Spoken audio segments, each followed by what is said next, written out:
Hope springs eternal, a popular saying that now holds true here in Manchester. The changing of the guard in the offseason has the Wolves hungry for a new beginning, while new head coach Ben Bennett looks to relive past successes and lead New Hampshire to its first Arena Cup. The leader of the pack has been to the big game twice before, winning it all last year with tonight's opponent. The Florida Firecats are ready to defend their title, but this time against their old skipper. A new coach, a new quarterback, a new beginning for the Manchester Wolves. It starts right now, live on Channel 9. And it's time to get rabid about the Wolves on Channel 9. Live from the Verizon Wireless Arena, the Manchester Wolves season opener. Tonight, the Wolves take on the Florida Firecats.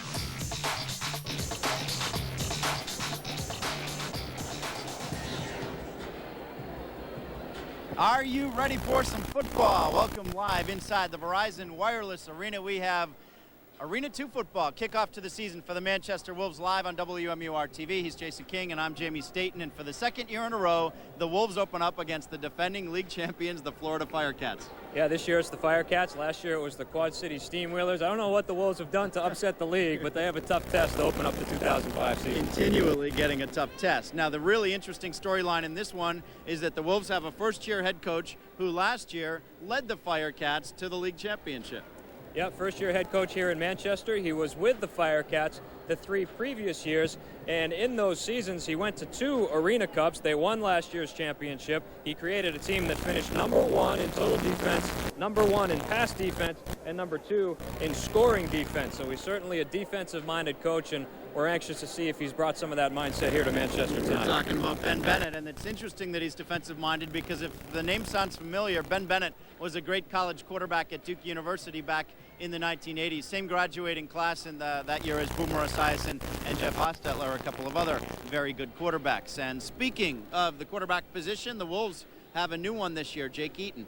Yeah, number 9, Chris Sanders is gone. It's number 8, Jake Eaton this year. He's out of the University of Maine. It's his second year in the AF2. Last year he was a backup at Cape Fear. He's from Rutland, Vermont. He finished with over 7,000 career yards at Maine, and he holds the school record with a 59.5% completion percentage. So he's a good one, and this is his first year as a starter in the AF2, so it'll be interesting to see how he handles it. Yeah, and a key player for the Florida Firecats. We traditionally around here in New England don't like guys with the name Magic. They're always tough on us, and this guy will be no different. Magic Benton, a wide receiver. Yeah, watch number 1 tonight for Florida. He had 9 catches for 74 yards and 3 touchdowns last week. Florida's already played a game this season. They played Macon last week and won. He also returns kicks. He had 101 all-purpose yards last year, so he's a good one, and he'll be one to watch tonight. And he is number 1, large and in charge. Magic Benton, watch for him. Now, if you need a refresher on Arena 2 football and bring you up to speed on exactly the difference from the traditional football you're used to, we can help you out. For one thing, a shorter field. Yeah, it's definitely a shorter field. It's pretty much football on a hockey rink almost. It's 85 feet and 50 feet long, 85 feet wide. There are 8-yard end zones, and it's just on turf, indoors, with padded walls instead of boards to get checked into. So it's pretty fun. The balls go into the stands, and players you'll see get checked over into the stands. They might end up in your lap every once in a while. 50 yards long, not long at all. And the goalposts are, for field goals, very short. Yeah, the goalpost just, it's a 15-foot crossbar. It's only, it's a 15-foot crossbar. It's only like 9 feet wide.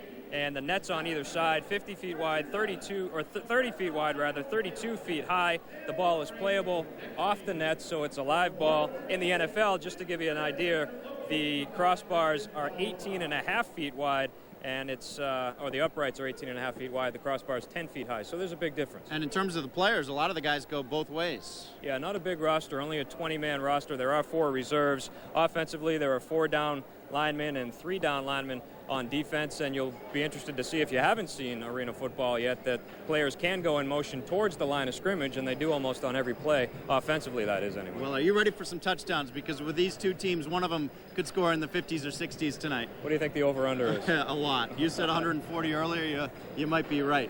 Well, the Manchester Wolves will try to make it a nightmare on Elm Street on this Friday night. For the Florida Firecats, we're back with the starting lineups in the kickoff right after this.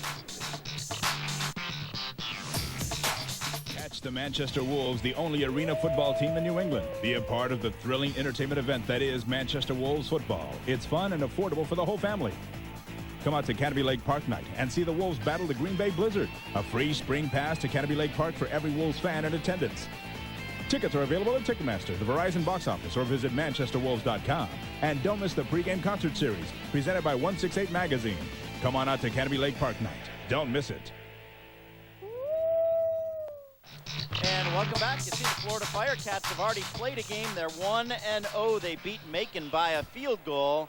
And you have to think, Jason, that experience that they have of already playing a game will give them a little bit of a leg up on the Wolves. Well, one would think, but I guess you never know. They do have some experience on the field so far this year. They have some things that they've seen in live action they've been able to work on this week, where the Wolves are going out now cold. They haven't really played another team except for a couple of scrimmages, so they'll learn a lot from tonight, and hopefully they'll put on a good show. And you see some of the Firecats just waiting around to get this thing going. They're running a few minutes behind schedule for kickoff. They have the governor on the field, and the mayor will be coming out to speak momentarily. We may be able to catch some of that for you. And then the ceremonial first toss. So things like that still going on. And you see the Wolves warming up. They're in their blue home jerseys and uniforms with the silver helmets. And the Florida Firecats, again, defending league champions, are in their white uniforms. Interesting note about the Florida Firecats, and their kicker is warming up right now, number 24, and his name is Brandon Kornblue, kicker for the Firecats. At WMUR TV, we just hired a new weekend morning anchor named Paige Kornblue, and she's the brother of the kicker. So here we go with the coin toss right now. The referee, Steve Matarante, and the captain's out for both teams. And we'll see who's going to get the football first. Florida called it before it was thrown. It's tails, and it comes up as tails. And the Florida Firecats have deferred. So it looks like will receive in the first half. Gentlemen. The Wolves are going to take the ball. So we're going to see Jake Eaton and the Wolves go to work for the first time. This Manchester Wolves team that feels so much better about themselves than the team that went 5-11 last year, started the year with 2 straight losses. So to get the Harley Davidsons off the field.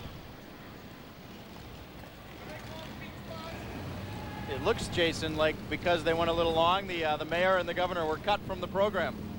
Yeah, I don't know. We'll have to wait and see. They were supposed to what? They were going to make some opening remarks. Exactly.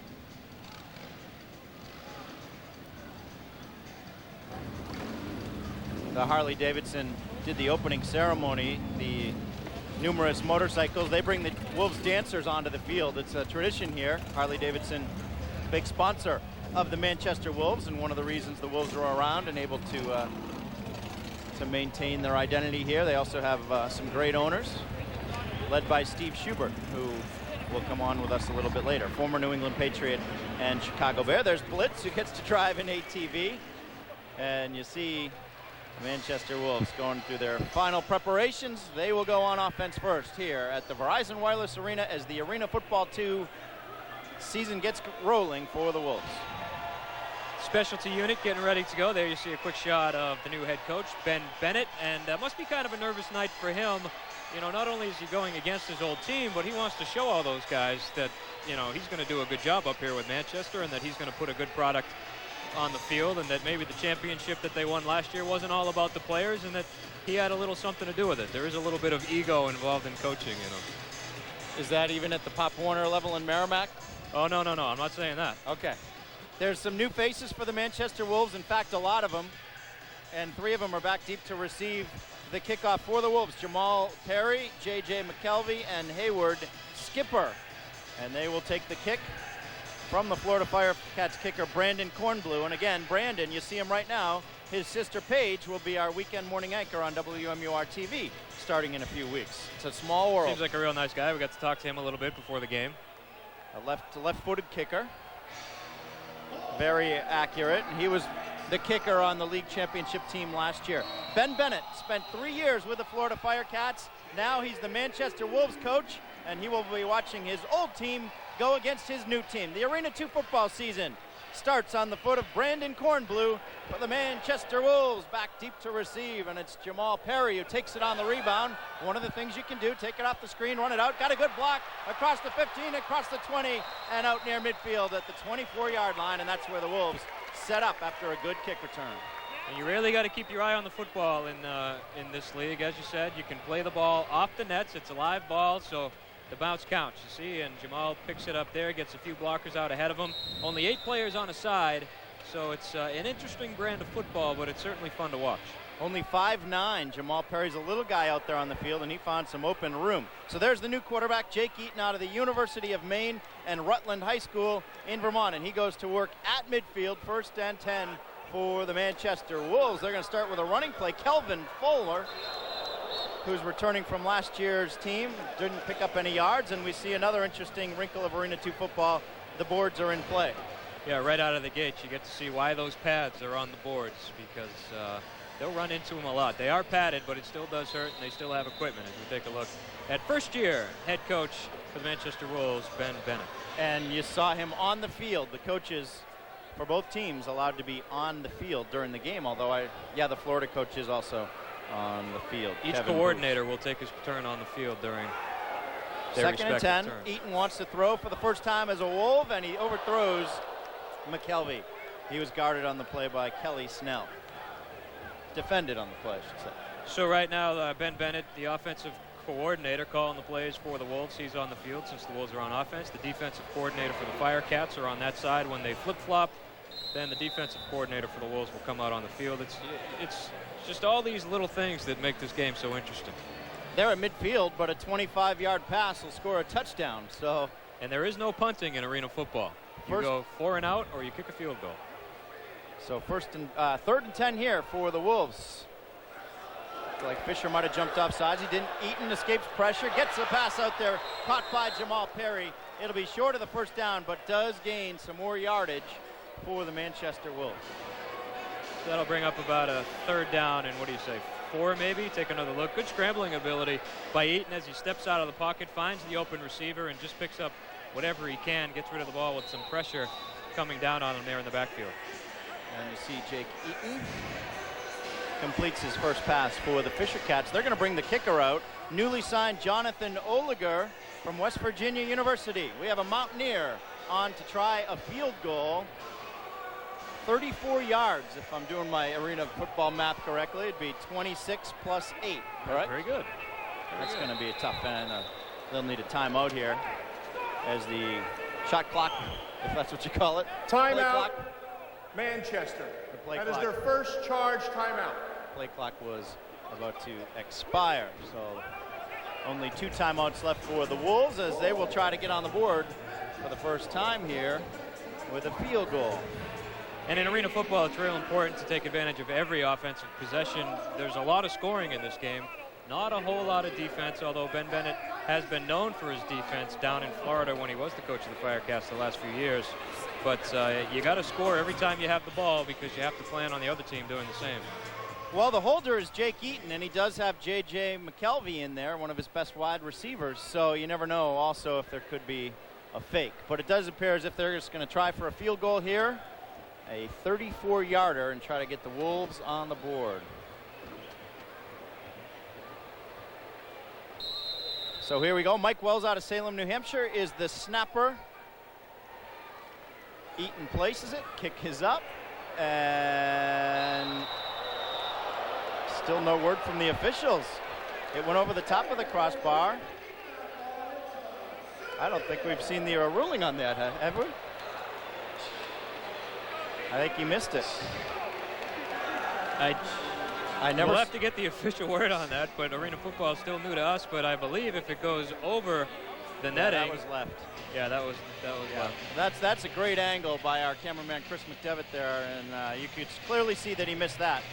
So the ball comes out to the 5-yard line where the Florida Firecats go to work for the first time. Their quarterback is number 2, Chris Wallace, and their star player out of the University of Miami is number 1, Magic Benton. So look for number 2 and number 1 to be keys in the game for the Florida Firecats, the defending league champions in their white uniforms. And they go to work here. 12-11 to go first quarter. Quick pass. He lost control of it. tries again and throws it into the crowd. And in arena football, fans get to keep the football. Yeah, not during warm-ups. They kick them around, pass them around in warm-ups. If it goes in the stands, so this fan right here, he's the lucky winner of football. There you go. He gets to keep it. During game action, if it goes in the stands, you keep it. And also, just another point to make, and when there's a touchback in arena football, instead of coming out to the 20-yard line like in the NFL, college, high school, whatever, traditional football, I guess you'd call it, the ball's placed on the 5-yard line.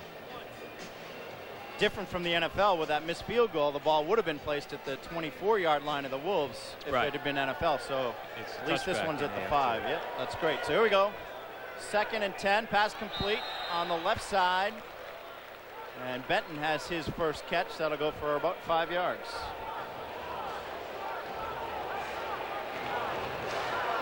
Just getting underway here in the Arena 2 football season for the Manchester Wolves against the defending league champion Florida Firecats. We are glad you're with us. In the upper left of your screen is Jim Schubert, the line coach for the Manchester Wolves, also the Manchester Central High School football coach. The FC stands for Firecats, the WOL for the Manchester Wolves. Here we go on 4th and 5. Over the middle, wide open, and he got it, was Brent Burnside. And they're going to rule it they're going to incomplete say on he a dropped great hit. Great hit by Alistair Sebastian to come up and make contact just as the ball arrives. Good contact, knocks it loose, and it did touch the turf. The side official made a good call on that. Sebastian, back from last year, he was a very good defender for the Wolves last year. And now the Firecats are forced to try for a really long field goal. Let's do some math here. This is about a 56-yard field goal attempt by Brandon Kornblue, the kicker out of the University of Michigan. This would be impressive. That won't have the distance. It'll be fielded by Jamal Perry, and he can run it out. Has a good line of blockers out to the 10 and along the boards, and he brings it out to the 15. So as we hit our first television timeout, Wolves and Firecats scoreless at the Verizon Wireless Arena. Catch the Manchester Wolves, the only arena football team in New England. Be a part of the thrilling entertainment event that is Manchester Wolves football. It's fun and affordable for the whole family. Come out to Canopy Lake Park night and see the Wolves battle the Green Bay Blizzard. A free spring pass to Canopy Lake Park for every Wolves fan in attendance. Tickets are available at Ticketmaster, the Verizon box office, or visit manchesterwolves.com. And don't miss the pregame concert series presented by 168 Magazine. Come on out to Canopy Lake Park night. Don't miss it. And welcome back. The Wolves have just taken over on possession. They ran one play, picked up 7 yards on a catch by J.J. McKelvey. So it is 2nd down and 3 to go for the Wolves. Jake Eaton under center, and he throws it out to Mark Bacote, and he's taken down after a short gain, if any.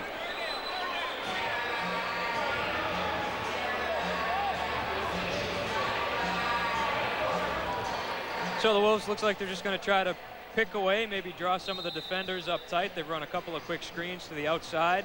Maybe they're trying to loosen up the defensive backfield, try to hit one big for a touchdown. A lot of long bombs in this game. 3rd down and 2 at the Verizon Wireless Arena. Still no first down in this football game. They'll see if they can get one on the ground here. Kelvin Fuller comes up short, though. This will be interesting. Maybe gained a yard as he's slow to get up. Not something you see a lot of in arena football is running. Maybe on the goal line or short down situations at any point in the field, but not a lot of running. 4th down and 1. And they will go for it. Fuller again close behind the quarterback, Jake Eaton. They will throw the ball. Eaton looking into the end zone, trying to get McKelvey, a jump ball incomplete. Good defense on the play by Kelly Snell, and the Firecats will take over. The Wolves fans want a little pass interference.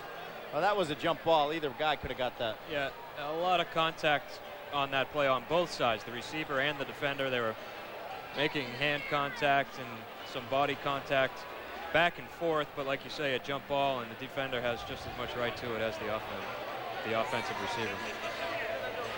So this will be the first time the Florida Firecats are in Manchester Wolves territory. They have it at the 24-yard line. And Chris Wallace goes back to work under center for the Cats. Magic Benton in motion. It's a running play. A little bit of open room too for Chris Morant. He got down to the 18-yard line.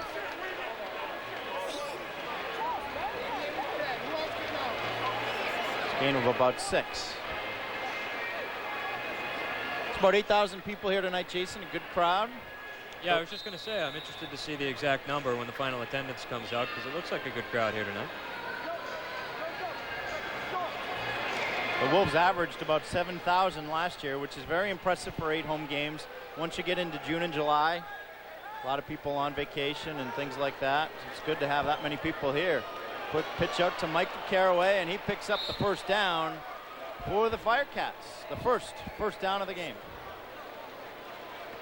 Nice hit on the outside by Alistair Sebastian, coming up hard from his defensive back position to make that tackle. Taking a look at it on the outside. Another quick screen, this time by the Firecats, and Sebastian comes up, avoids the block, and nice form tackle there with some good contact. So the Firecats in business at the Wolves' 15-yard line. Have a quick equipment timeout. A Wolves player attending to his helmet. That's Alistair Sebastian. Looks like he's all set now. We've talked a lot about Jake Eaton at the other side of the ball. It's Chris Wallace, the quarterback for the Firecats. He went for 176 yards in their game last week against Macon. He threw for 4 touchdowns, along of just 16 yards. Wallace hands off. Some good running room for Chris Morant. I remember watching Wallace play at the University of Toledo. He was a tough character. And he's a big guy. He is 6 a big foot guy. 220. Got Dante Culpepper weight there. Looks like the Tallarico Thundersticks are out in full force. 1st and 10.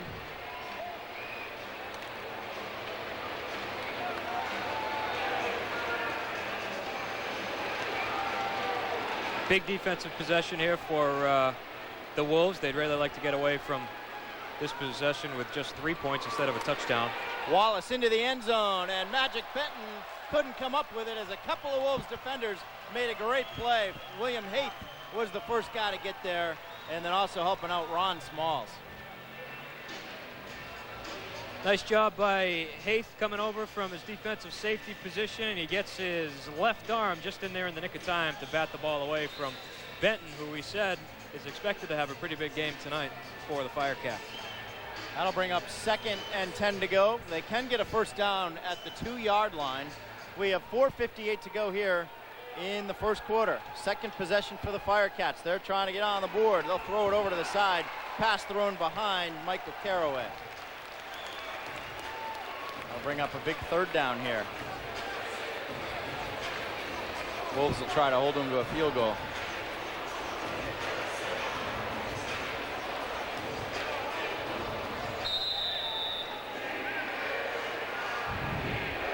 Two straight home games for the Wolves to start the season. They'll play Green Bay, the Blizzard, next Saturday night at 7:30. Crowd making some good noise here. They know that if they can hold them on this play, the Firecats will have to try a field goal. 3rd and 10 at the 12-yard line. Wallace. A lot of time looking, and he'll have to throw it away. Great defense by the Wolves. There is a flag down behind the play. Might have been a late hit on the quarterback, Wallace. Firecats fans, a personal foul against the Wolves. Yeah, that is roughing the passer, so that's unfortunate. A good job by Wallace, though, to buy himself some time here under some pressure. Steps up into the pocket and then finds some room on the left side, running to his left, right-handed quarterback. Not an easy thing to do, but he finds some room and does the wise thing and just throws it away. Unfortunately for the fans, the ball ended up down there in the entranceway. Unfortunately for the Wolves, they pick up a personal foul that gives the Firecats a first down. Personal foul. Roughing the passer. On the defense, number 2, penalized half the distance to the goal. Automatic first down. Steve Matarante, the official. So that's on William Haith, and that was downfield. He's a defensive back, so that was not against the quarterback. He commits a personal foul against one of the receivers. Oh, no, that was roughing the passer. Was it? He came up hard on the outside and made the hit. Okay. So first down, they'll try a running play with Steve Gorey. And Gorey ain't going anywhere. A host of defenders there to stop him, led by Darnarius Watson out of Florida State for the Wolves. Nice defensive surge there by the Wolves, the defensive line. You know, the linemen in arena football aren't allowed to run any stunts or spin moves or anything. They have to play straight forward. They did a nice job scraping to that hole and filling it up. Give you a Red Sox update. The Red Sox are up 2-0 early on in Toronto. And here we go with a 2nd and goal to go for the Florida Firecats. Magic Benton in motion. Big number 1. Wallace pressured heavily, throws it, and it's intercepted. Picked off by the Wolves, Alistair Sebastian. A huge play by the Wolves. That was great. That was what the Wolves needed there with their backs to the wall. Well, better still, instead of coming out with just 3 points instead of a touchdown, they come out with the ball. Another good job scrambling by Wallace, and Alistair Sebastian comes up with the big interception in the end zone, and we'll be back to the Verizon Wireless Arena after this.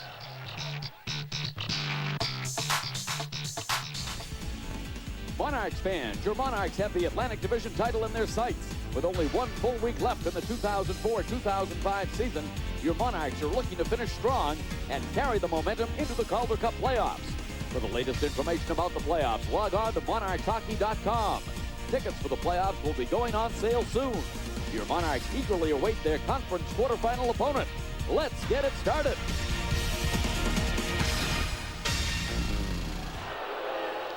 And welcome back to the Verizon Wireless Arena. The crowd does not like a penalty call against the Manchester Wolves. Holding on the offense, number 98. Penalized half the distance to the goal. Repeat first down. So it's Darnarius Watson, the offensive and defensive lineman out of Florida State, who gets caught holding, as the Wolves did run one play while we're away. So that's a penalty on the Manchester Wolves. We're having a little trouble with our TV timeouts here. The officials aren't getting the word on when we go to break, but we'll get that squared away for you here at the Verizon Wireless Arena. Pass caught on the right side out to the 7-yard line for the Manchester Wolves.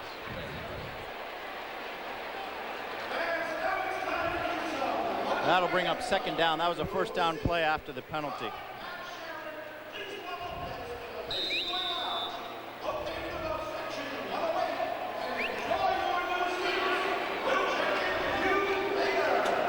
Second and 7 for the Manchester Wolves at the 7-yard line. Jake Eaton, the quarterback. Looks, almost a great catch by Hayward, skipper along the boards, but he was hit by Desmond Washington while he was trying to make the catch.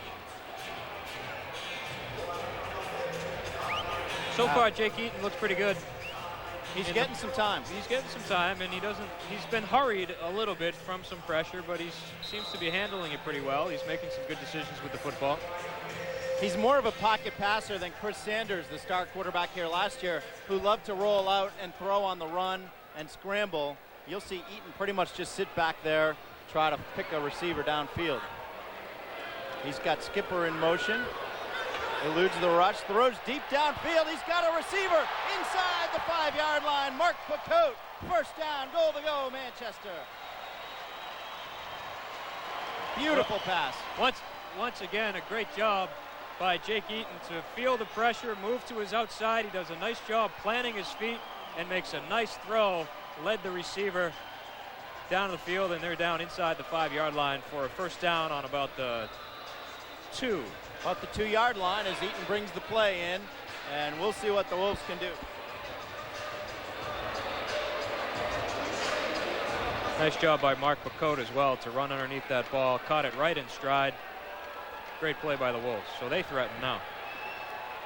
And we'll have a timeout with 30 seconds to go in the first quarter. Once again, I think the 25-second play clock was winding down just a little bit. So as we near the end of the first quarter, it's Ben Bennett and Jake Eaton and the Wolves getting oh so close to the first points of the Arena 2 season. We'll take a quick timeout at the Verizon Wireless Arena. And we come back to Kelvin Fuller on a running play down to the 1-yard line. Likely the last play of the first quarter with 17 seconds to go in the quarter. The Manchester Wolves have the ball down at the 1-yard line. It'll be 2nd and goal to go at the 1. And that will be the last play of this first quarter. No score after 1 at the Verizon Wireless Arena. Wolves and Firecats, and they were trying to get in on this one. Yeah, take another look. Kelvin Fuller, the big fullback, back again for another go-round, and he's stuffed up at about the 1-yard line. So they'll end the first quarter scoreless and give it another shot in the second. And we'll be back with second quarter action right after this.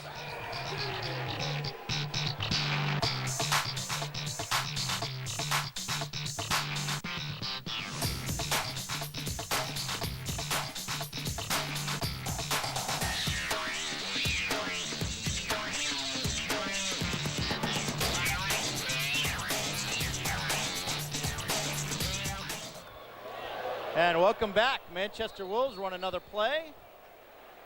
And again, a running play up the middle as they're trying to get in on 2nd and goal to go. Looks like they might have fumbled the snap on that one. We'll have to take a look at the replay and see, but I think Eaton might have mishandled that one.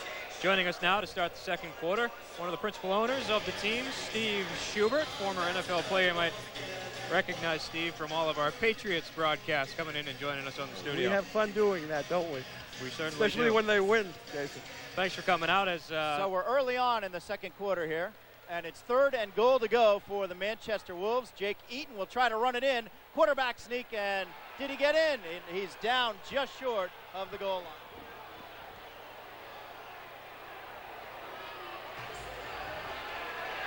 That'll bring up a 4th and short. Steve's got to be a good night for you. Finally get this season underway. Yeah, it is. With everything going on, you know, with the with Ben Bennett, the new head coach, and also we've increased the athletes on this team and the linemen, which we had to, and specialty people. We're looking forward to a good season.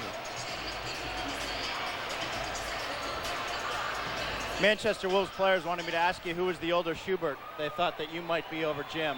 I told him, now wait a minute, hold on. Hey, it's 4th and goal to go. Huge play in the football game for Jake Eaton and the Wolves. They'll try to run again, and once again, they are stopped. That's 4 straight plays.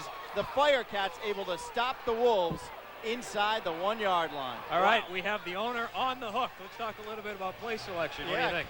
Well, I think when you look at this in the replay, he just comes in and they're trying to run it in. It's very tough.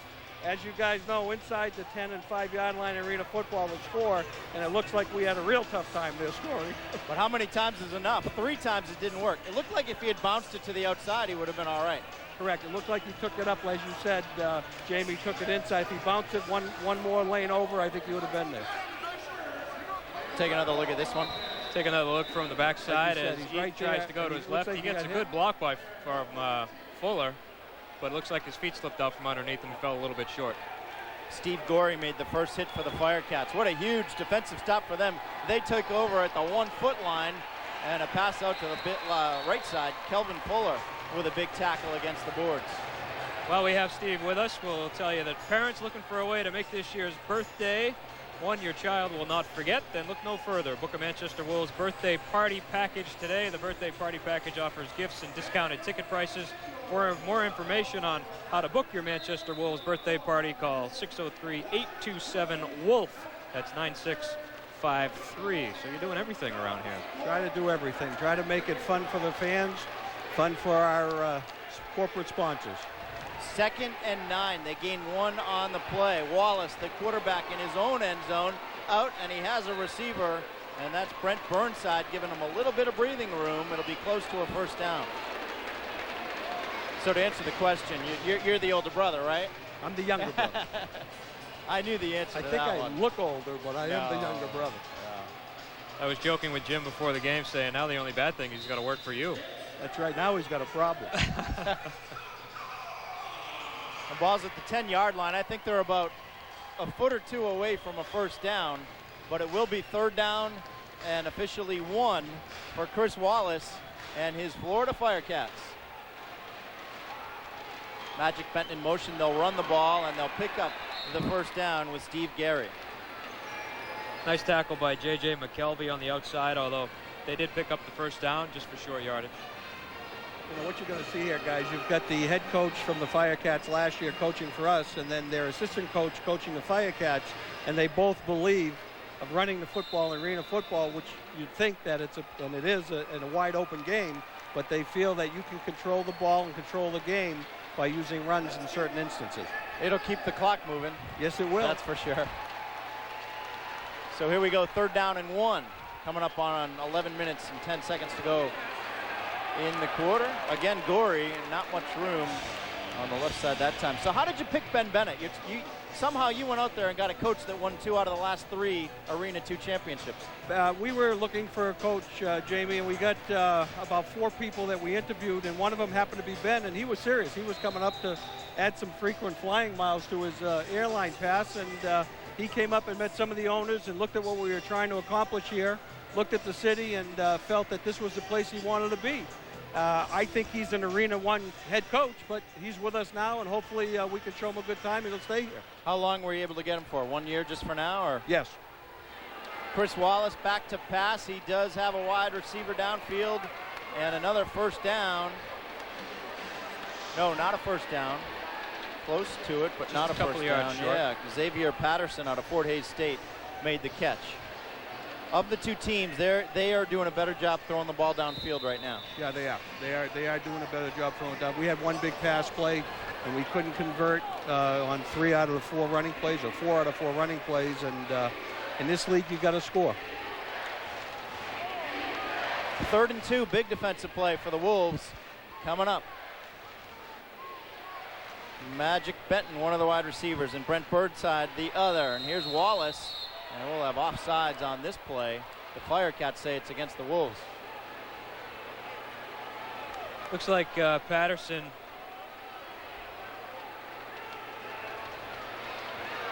Little offside jump for the Wolves. Perhaps it was against the Wolves.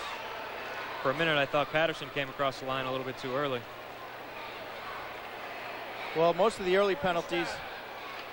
Encroachment on the defense, number 10. 5-yard penalty results in a first down.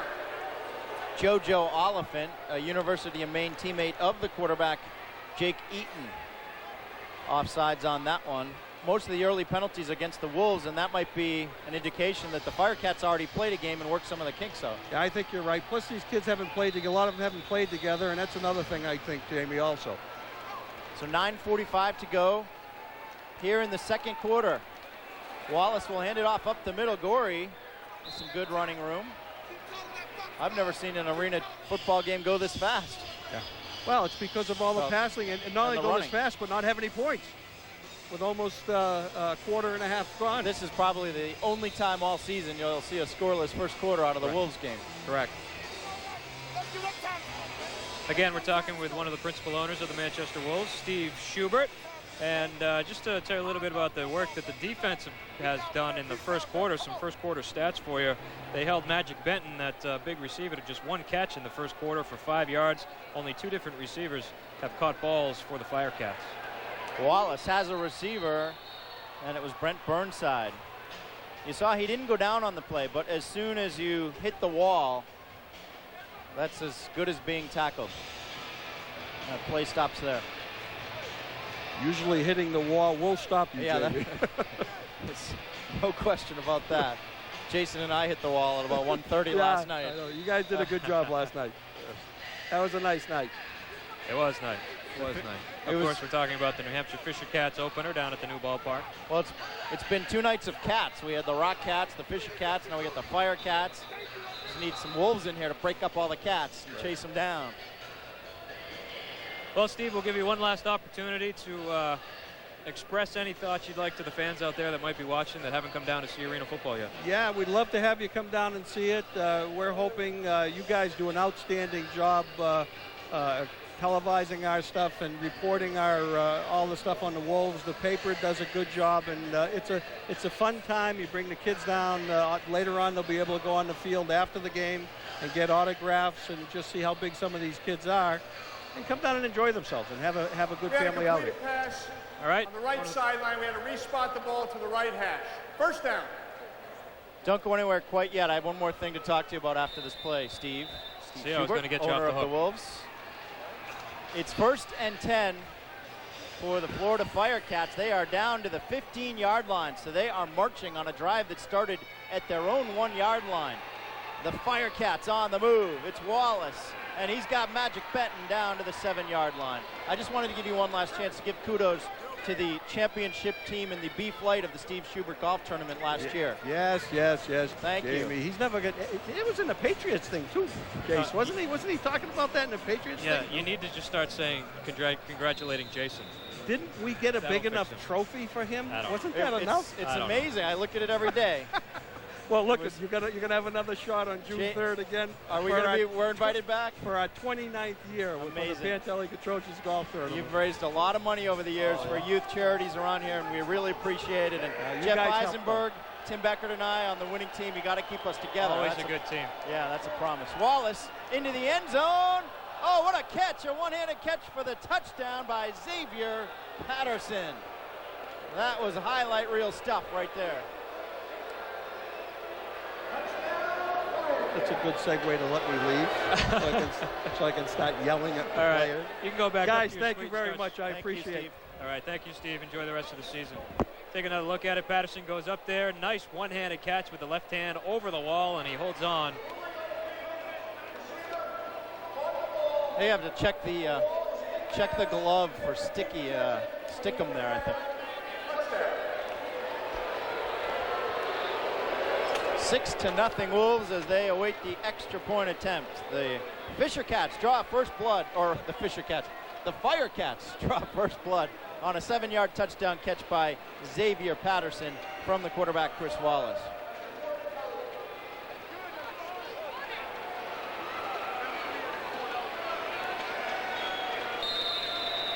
So it's an 18-yard extra point attempt by Brandon Kornblue, the kicker for the Firecats.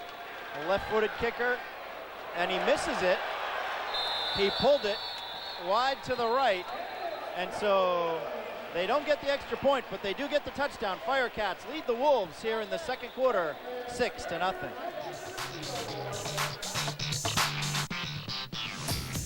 The Manchester Wolves, the only arena football team in New England. Be a part of the thrilling entertainment event that is Manchester Wolves football. It's fun and affordable for the whole family. Come out to Canopy Lake Park night and see the Wolves battle the Green Bay Blizzard. A free spring pass to Canopy Lake Park for every Wolves fan in attendance. Tickets are available at Ticketmaster, the Verizon box office, or visit manchesterwolves.com. And don't miss the pregame concert series presented by 168 Magazine. Come on out to Canopy Lake Park night. Don't miss it. Fans, it's not too late to become a Manchester Wolves season ticket holder. Manchester Wolves season ticket holders enjoy valuable benefits and get the best seats for high-scoring, heart-stopping, in-your-face football. Call 603-627-WOLF. That's 603-627-9653 to order your tickets today. Well read. Thank you. Do you have any more of those you're going to be reading? Let me. Like Would 7? you like me to count them? Like 7 more. 6:08 to go here in the first half of the season opening Arena 2 football game for the Manchester Wolves. They trail the Florida Firecats 6-0. Quite an impressive 49 3/4 yard drive by the Firecats. They took over the ball basically on their own yard line, end zone line, and took it all the way for a touchdown. That kick goes into the crowd, so the Firecats with their 6-0 lead go on defense, and the Wolves will get the ball at the 5-yard line. One of the benefits of having a seat down near the 25-second clock. A lot of long kicks or missed field goals will end up down there. Some souvenirs to take home with you. Interesting that Kornblue missed the point after, yet he puts it between the short pipes on the kickoff. Yeah.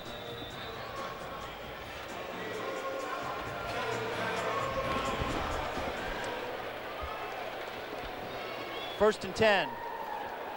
The Wolves get the ball on their own 5-yard lines. Jake Eaton. He's got a pass complete on the right side, or left side to Jamal Perry up along the boards. He'll get out to about the 14-yard line, gain of almost 9. So this game's rolling right along right now. What is it? 8:20. We've been playing for just over a half an hour already. About 5 minutes left here in the second quarter. Take another look. Nice spin move. Pick up a couple of extra yards on the outside by Jamal Perry. So that brings up second down about 1. 5:12 to go. They'll try running the ball and falling across the 15, but they'll mark him just shy of it. Mark Kimmerer with his first carry, the rookie out of UMass. You mentioned Steve Matarante, the referee for tonight's game. The other officials, the umpire is Carl Swank, head linesman William Jeffries, the line judge is Rondell Taylor, and the back judge is James DeBell. Coming up at halftime, we'll have an interview with Coach Ben Bennett. We'll also have Naoko Funayama joining us. The WMUR TV Broadcast Center bring us up to speed on the Firecats, Red Sox, so much more, and it's first down for Jake Eaton and the Manchester Wolves on the quarterback sneak. That's a little bit of what they were hoping to do on that last possession when they were down inside the 1-yard line and they couldn't poke it in. And that defensive stop for the Firecats turned out to be huge. They turned it into a touchdown about 50 yards the other way. You see Eaton on the run there. That's all they needed. 4:07 to go in the first half. The Wolves are on their own 18-yard line. Jake Eaton goes to the right side to McKelvey. A lot of running room and a first down, and he's down to the 18-yard line, but a flag comes in from deep down the field. I wonder if it might have been holding on one of the blocks. Yeah, it looks like Mark Bacote's going to get caught for offensive holding in the defensive backfield. Let's take another look at it, see if we can get a good look. See if I can point out where this comes in, Jason. Right about there. Right about there. Right there. Number 1. You're not very good at that telestrator. I'm learning. I'm trying. Here, see, I'll show you how it's done. There's one flag, and another. Oh, see, they're moving the camera on me. I thought you were good at this. After the catch, holding on the offense, number 15, penalized 10 yards from the spot of the foul. Good call. Well, I had pointed the telestrator at Jamal Perry, but it was Mark Bacote. Bacote, way to pick that up. There's Mark right there. So I think the one thing that Ben Bennett is going to be unhappy about in this first half is the penalties that his team has taken. Numerous. So it's 1st and 10. 1st and 10. Wolves back at their own 18-yard line. The officials need to talk this over. And as they do, we can bring in another guest, Governor John Lynch. Welcome back for the second night in a row. Talked to you last night with the Firecats. Just making the rounds. That's right. Well, now we have a different sport to watch, right? You're getting more airtime than Tom Griffith these days, huh? Oh, it's great. This is the first time I've seen football here at the Verizon. First time I've seen an arena football game, and it's terrific. Isn't it fun? It really is. I'm just getting to understand the rules.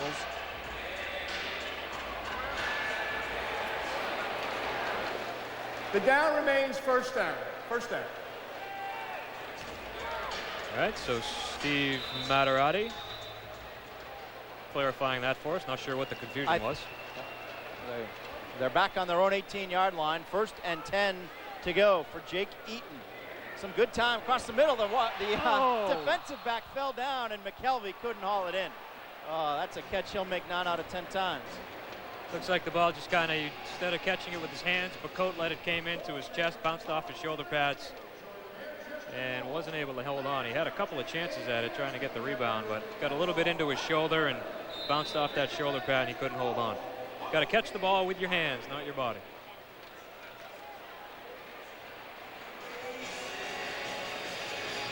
.310 to go in the first half. We have the Governor of New Hampshire on with us, John Lynch. 2nd and 10 for the Wolves. That's A catch for Bacote. He's hit quickly after a gain of about 5. Pretty rough stuff along the boards there, huh? It's very rough, and to see a field where there's really no out of bounds, including the sides, is pretty interesting. I wouldn't want to be tackled into the boards. I don't know about you. I sure wouldn't either. And I don't really know exactly what the surface is like. I didn't get a chance to walk on the field yet. It's fairly cushiony. It's probably 1 inch to 2 inches thick rubber padding. So it's actually fairly comfortable. But if you get tackled by somebody who weighs 250 pounds, you probably still feel it. Well, that would hurt on a sofa, I think. 3rd and 6 for the Wolves. Eaton has his receiver and has the first down. It's Bacote who once again finds himself open. We're really learning these new receivers for the Manchester Wolves. They've got a lot of speed. Now, I'm told that this is a pretty low-scoring game as far as arena football goes. This is almost a one-sided hockey game score right now. Normally, at this point, it wouldn't be uncommon to see a score of 28 to 21. I don't think you'll see the Wolves go this long without scoring the rest of the season. They really need to try to punch one in here before halftime, go in tied instead of down 6 points, or maybe ahead if they can kick the extra point. Minute 36 to go, first half. Nearly offside. Eaton is hit hard, and that pass will fall incomplete as Chris Morant and Courtney Young were all over him. And that, there again, another painful play. It's also interesting to watch the receiver go in forward motion prior to the snap of the ball. Governor, these 2 nights back-to-back, you get caught up in the excitement. It's hard to really think about the significance of it, but when the dust clears, we're going to look back at this and say, wow, the Fisher Cats open a new ballpark. The Wolves has a season opener the next night, and there was a Monarchs hockey game here 2 nights ago. There is a lot going on. There is a lot going on in Manchester, a lot going on in New Hampshire.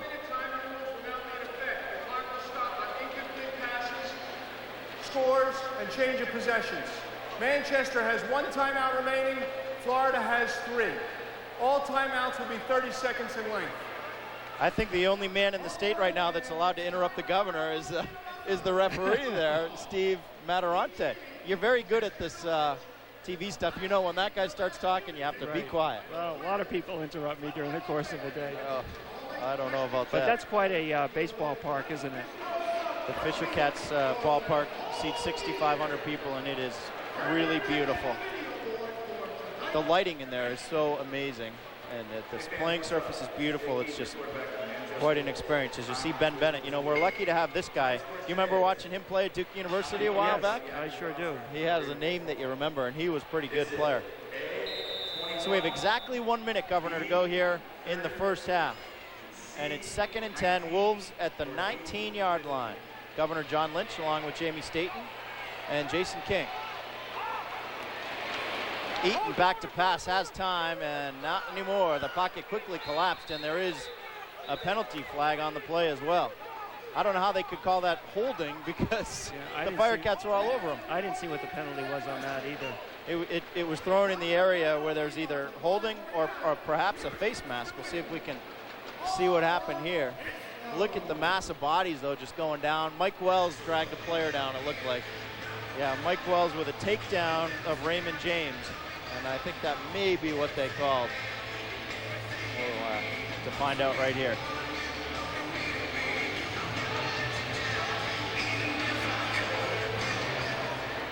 Illegal defense.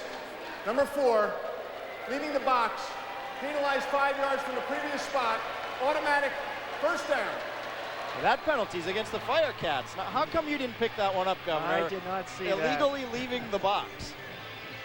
I'm guessing he jumped over the bench. I think that's what they must mean by box on Steve Gorey. Maybe he came onto the field a little late. Sort of like too many men on the ice. We have you on to pick up these intricate penalties for us, well, Governor. I'm doing my best. It's 3rd and 5 at the 14-yard line. Eaton will run for it. He's got the first down. He wants more. It's a touchdown! Manchester Wolves quarterback Jake Eaton runs it in from 14 yards out, and the Wolves have scored their first touchdown of the 2005 season.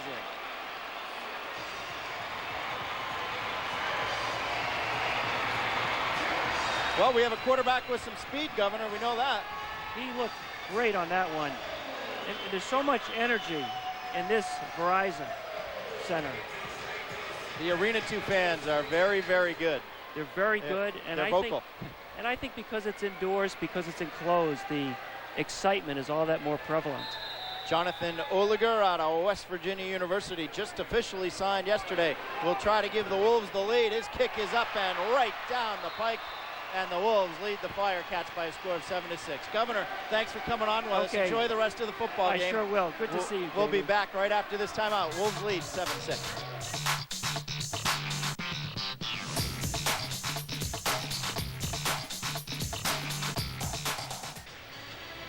And we're back as Oliger tees up the football on his own goal line. The Manchester Wolves have the lead 7-6 on an impressive drive here in the final 2 minutes as Jake Eaton, the quarterback, the new quarterback this year, runs it in from 14 yards out.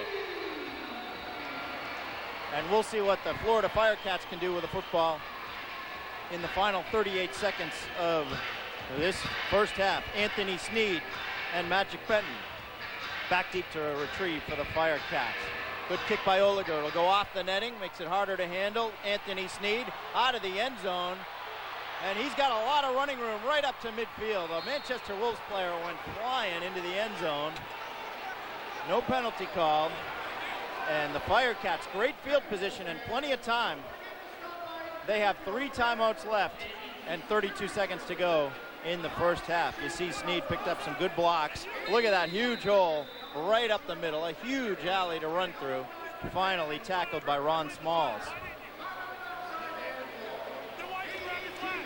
A lot of time, 32 seconds in arena football, especially when you have 3 timeouts to burn. This 32 seconds could take a few minutes.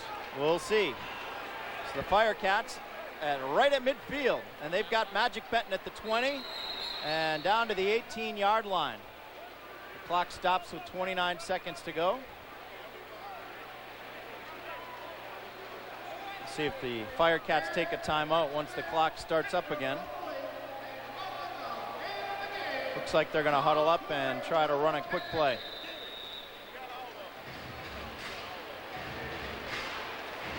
Actually, the clock never started up on that. So there's 29 seconds to go.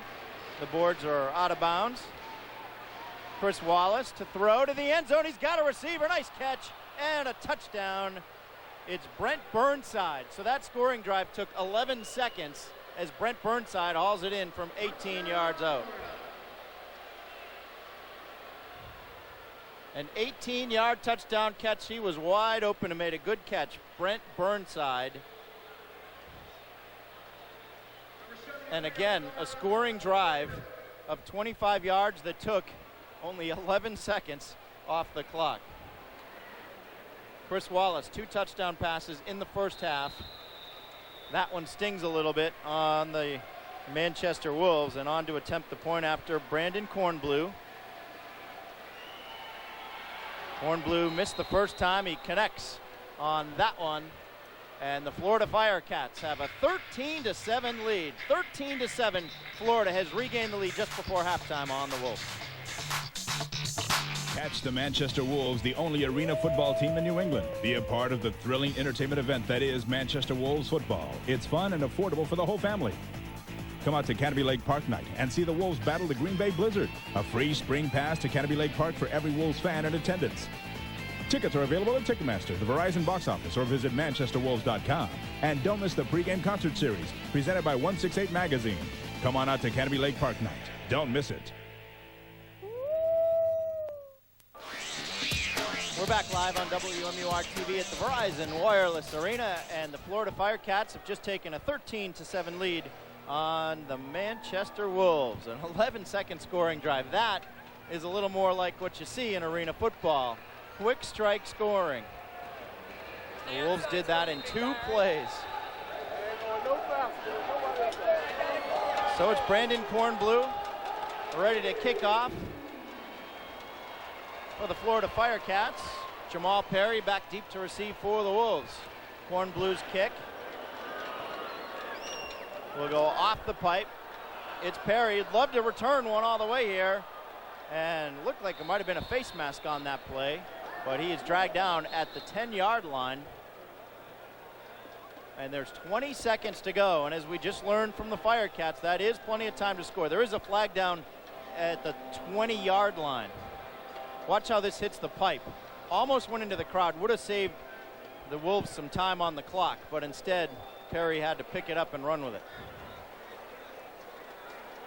During the return, holding number 2 of the return team, penalized half the distance to the goal, first down. Another penalty against the Wolves. That's been a huge problem. Penalties against the Manchester Wolves in this game, and that brings them back to the 5-yard line. 20 seconds and 45 yards to go to a score and the half. Eaton to Perry. And he is dragged down. Clock stops after a gain of a couple yards.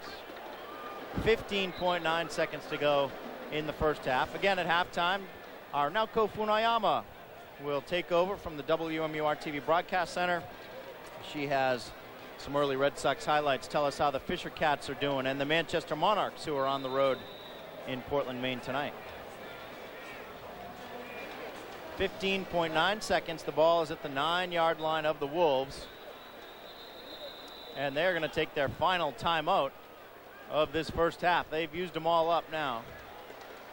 Timeout, Manchester. That is their third and final timeout. Manchester is out of timeouts. That is a 30-second timeout. Whether it's family fun, a club gathering, or a company outing, Manchester Wolves football is a great way to entertain a group. So get a group and come on out to cheer on your Manchester Wolves. For more information on group benefits, contact the Wolves front office at the number on your screen. You see some empty seats there, but some of those people, in fact, most of them have club seats, which allows them to also go to the club lounge and have something to drink and watch the game there. So even though some of those club seats are empty, they are sold out for this football game. 15.9 seconds to go. They're at the 9-yard line. We're nearing the end of the first half. Wolves will try to get something downfield. Eaton from his own 2. He's hit as he threw, and almost making a great catch was McKelvey. The ball was a little bit behind him, and he was unable to bring it in. 10.7 seconds to go.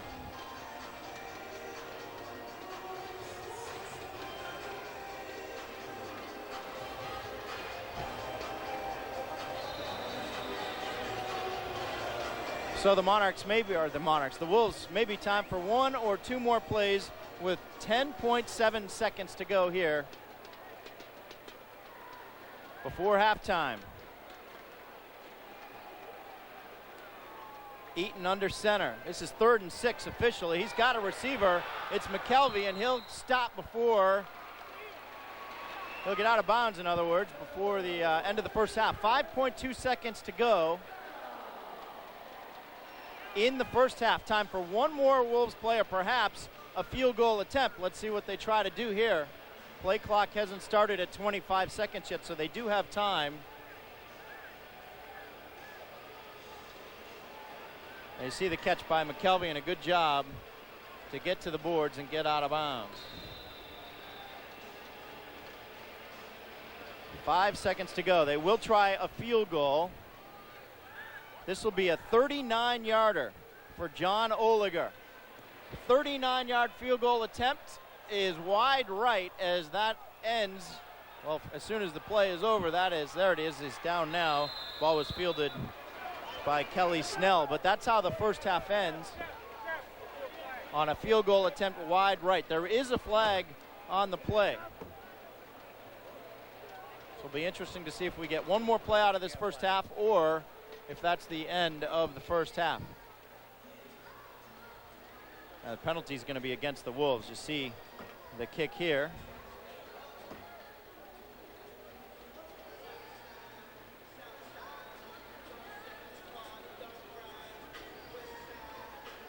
And it was fielded by Kelly Snell.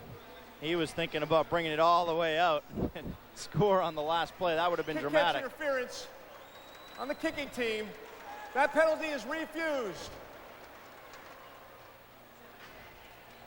And that is how the first half will end, with the Florida Firecats scoring a late touchdown and taking the lead on the Manchester Wolves by a score of 13-7. 2 touchdown passes for Chris Wallace in that half for the Florida Firecats. And Ben Bennett, the head coach of the Manchester Wolves, got a 14-yard touchdown run out of his new quarterback, Jake Eaton. And that was the only Wolves score of the first half. Let's go down, and Jason King is joined by Ben Bennett. All right, Jamie, thanks. Coach, kind of a low-scoring first half, I would think. You happy the way the defense played? I don't know that I'm happy the way anybody played, but, we're playing a pretty good football team, and we're playing them tough so far. We've made a couple mental mistakes. We've made a couple physical mistakes, and we haven't had much help from the Zebras. But, all in all, to be hanging with the defending champions, I'm pretty happy. What will be the difference in the second half? Who scores more points? Easier said than done. Famous last words. All right, good luck. Thank you. Jamie, back up to you. And welcome back. So 13-7, Firecats over the Wolves, and that does it for the first half of play here at the Verizon Wireless Arena. When we come back from this timeout, Naoko Funayama will bring us up to speed, take things over at the WMUR TV Broadcast Center. So 13-7, Florida over Manchester. Stay with us. Catch the Manchester Wolves, the only arena football team in New England. Be a part of the thrilling entertainment event that is Manchester Wolves football. It's fun and affordable for the whole family. Come out to Canopy Lake Park night and see the Wolves battle the Green Bay Blizzard. A free spring pass to Canopy Lake Park for every Wolves fan in attendance. Tickets are available at Ticketmaster, the Verizon box office, or visit manchesterwolves.com. And don't miss the pregame concert series presented by 168 Magazine. Come on out to Canopy Lake Park night. Don't miss it.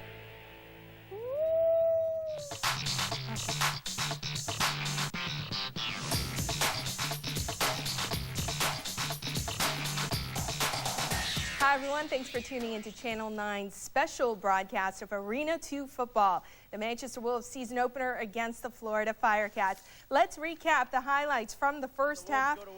The Wolves are in blue. There's grass back inside the Verizon Wireless Arena. Scoreless in the first, second quarter. The Wolves try a quarterback sneak at the line, but it doesn't work, so we stay scoreless. Just over 6 minutes to go in the second. Chris Wallace goes to Xavier Patterson for the one-handed catch.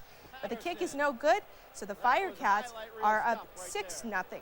Well, the Wolves answer with less than a minute left in the half. Quarterback Jake Eaton runs it in himself, and the kick is good. Watch Eaton go here. That's a 14-yard run for Eaton. And the Wolves' kick, as I said, was good, so they led 7-6. And then with the clock ticking down, watch that nice pass, Wallace to Brent Burnside. That was an 11-second scoring drive, and this time they do get the kick in, so the Firecats take the lead back. And at halftime, it is 13-7 Florida. The Manchester Monarchs are on the road for 2 games this weekend, starting tonight in Portland. The game is going on as we speak, and at last check, they are leading 1-0 on a goal by Brad Smith. That is his 22nd of the season. Coming into tonight's game, the Monarchs have a 2-point lead over Hartford in the Atlantic Division. Manchester plays at Springfield tomorrow. Game time is 7 o'clock. In local baseball, the New Hampshire Firecats are back on their new field again today, taking on the Rockcats. And at last check, they're in the 7th inning, and the Firecats are up 4-2. They're playing the Rockcats again this weekend, Saturday and Sunday. The games start at 1:05. We will be back with more in our intermission report. You're watching WMUR's special broadcast of Arena Football 2, the Manchester Wolves season opener at the Verizon Wireless Arena. Stay with us. Half of the Manchester Wolves season opener against the Florida Firecats is up next. Jamie Staten and Jason King will be back with the call from the Verizon Wireless Arena after the break. Stick around. You're watching Channel 9's special game broadcast of the Manchester Wolves.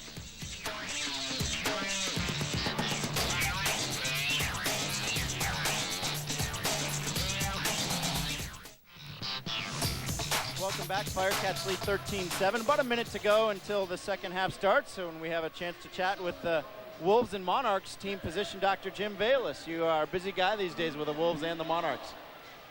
Yes, I am, and it's actually very exciting. Well, if the Wolves are here, the Monarchs are on the road, so that's good. And if you're up here, I guess you didn't have any work to do down at halftime. No, I've been very fortunate. Usually there's something we got to check out or something like that, but we've been very fortunate. Any specific injuries that you deal with an arena football team? Usually they're more muscle pulls. The trainers take care of a lot of that. But the more serious things are not too common, fortunately. It's where they You're spelling your name with a B now, right? Did we yeah. B is in Victor, Bayless. Yes. Yes. Sorry about that. Although there was a guy that played at Dartmouth with Bayless like that, where I played also. But the more serious injuries are where they get thrown into these boards with their necks down, and then they're kind of not moving around. But those are far and few between. I only saw one player had to go on the field. So I've been we've been very fortunate with serious injuries, not to have knock on wood. There you go. We corrected it for you. Thank you very much. I see a couple of you walking wounded right there. Hopefully we'll get those guys back soon. Those are a couple of good players right there. So, a good relationship with the Monarchs as well? Yes, very good relationship. As the team medical director for both teams, basically we have to have an organized team to take care of these athletes. A lot of the work's not done by me, but it's done by the trainers. It's done by our staff. I mean, these players are coming in and out of the office a lot, and a lot is being done behind closed doors to get these guys in the office, be evaluated, get them back on the practice field, back on the ice. And I've been very fortunate this year with the Wolves management.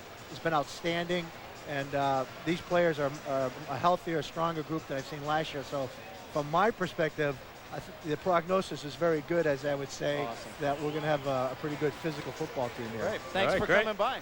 Well, pleasure. Thanks for having me, guys. Thanks, Dr. Bayless. Pleasure. Dr. Jim Bayless. Sure, we'll see you this year. Team Hopefully physician. not in the office. Team physician for the Wolves and Monarchs. And I'm going to go visit him soon. I got a little right arm issue with my baseball, so I'm going to go see Dr. Bayless, I think. Yeah, I got a rotator cuff I've been holding off on since I was about 12. Yeah. Well, maybe we can get a 2-for-1. We'll see. Let's work on that. All right, so we're ready to start the second half. The Wolves right in this against the defending league champions. The Florida Firecats will get the ball first off the foot of John Oliger, and it hits the video board. One of the few things that are not in play, or that is not in play in this arena. The big video scoreboard was hit on that kickoff, so we'll see where the Firecats end up getting the ball. The ball hit the overhead obstruction. By rule, the ball will be placed on the 20-yard line. First down. So there you go.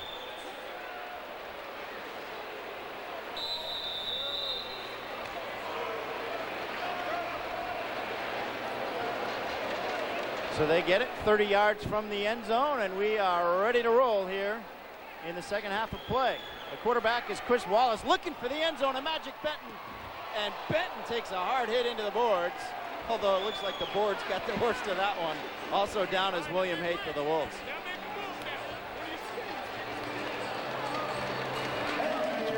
Big, strong receiver heading full speed down the field, and it's a good thing there's padding on those boards. A lot of times you see those guys hit at the waist and flip right over, but just a little bit too far out of his reach, led him just a bit too far. The Wolves flagged for 5 penalties in the first half, just 1 for the Firecats. That's something they need to change.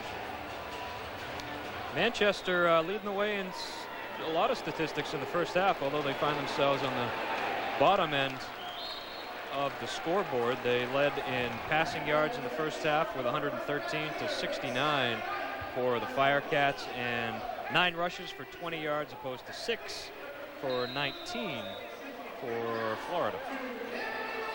JoJo Oliphant with the tackle on that play.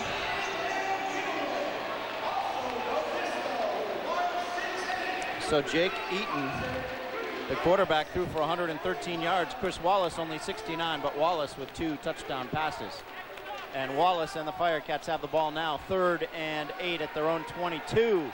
Across the middle, looking for Benton. And I'll tell you what, Jason, they have taken Benton completely out of this game so far.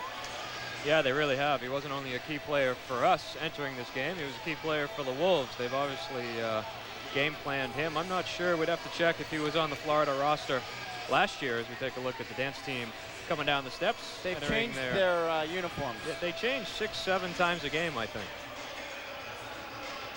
But anyway, Benton, I'm not sure if he was with the Firecats last year playing for Ben Bennett or not. They're going to try a field goal here. This will be a 15-8. Oh, quick. 35 and 8. And it is off the upright on a 43-yard field goal attempt. 43-yarder off the upright, and it was returned by Jamal Perry. So the Manchester Wolves are able to hold the Firecats on their first possession, and they'll get the ball. As we said, there's no punting allowed in Arena football, Arena 1, Arena 2, any of the leagues. That one from their own 15-yard line. You don't often see teams playing a field position game, but that's kind of what the Firecats were doing there by trying that long field goal. Right off the upright. 1st and 10, first play on offense for the Wolves of the second half. Eaton with a quick hitter to McKelvey, nice catch, and he's across the 10-yard line out to the 12. And he was tackled on the play by Steve Gorey. Real nice catch by McKelvey.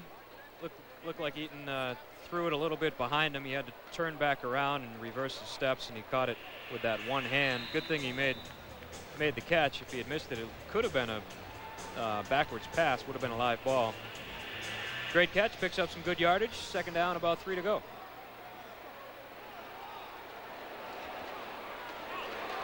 .11:35 to go, third quarter. Wolves are on the move. Another catch. This time it was Pacote out to the 20-yard line. Gain of 9. It'll be 2nd and 1. Or that was on second down. So that's a first down play for the Wolves.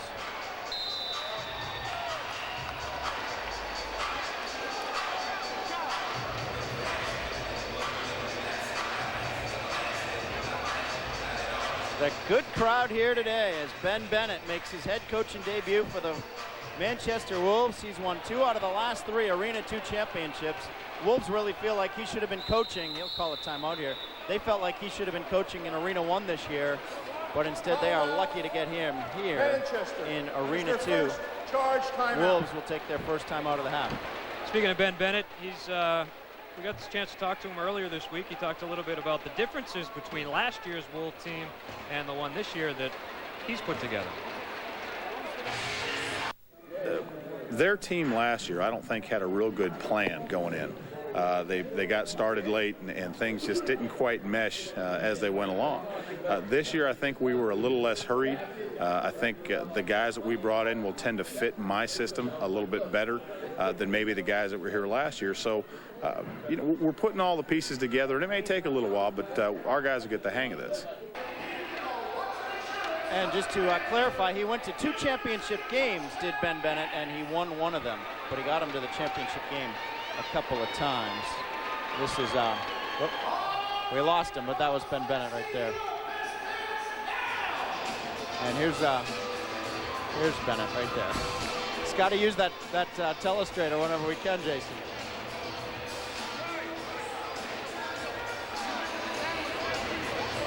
Former weekend sports anchor in Orlando, Florida. So yeah, worked a little bit for ESPN as well as an analyst. You know, if either of us needs a day off at the same time and Nalco's not around, we can call Ben Bennett. I'm sure he's got nothing better to do. And at the same sense, you're a football coach in Merrimack. You could fill in for him if he needed some time off. And we're told Josh Leahy from Londonderry is out on the field celebrating a birthday.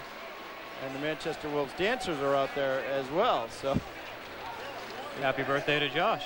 Absolutely. And look, they're going to give him a brand new football too. So, not too bad as you look at big number 98, Darnarius Watson, 305-pounder out of Florida State. And he's a rookie this year in Arena 2. So set the stage again. It's 1st and 10 for the Wolves. 10:52 to go, third quarter. They're on their own 20-yard line. Jake Eaton, the quarterback, first year with the Wolves out of Maine. Going with a short passing game, and Jamal Perry has the catch. Gained maybe 3 yards on the play. Jake Eaton doing a nice job spreading the ball around. 4 different receivers so far have catches for the Wolves. If you take another look at Perry on the outside, picks up a good block there on the outside by J.J. McKelvey. It's McKelvey, Bacote, Perry, and Skipper all with catches so far tonight. 2nd and 7 for the Wolves on their opening drive here in the third quarter.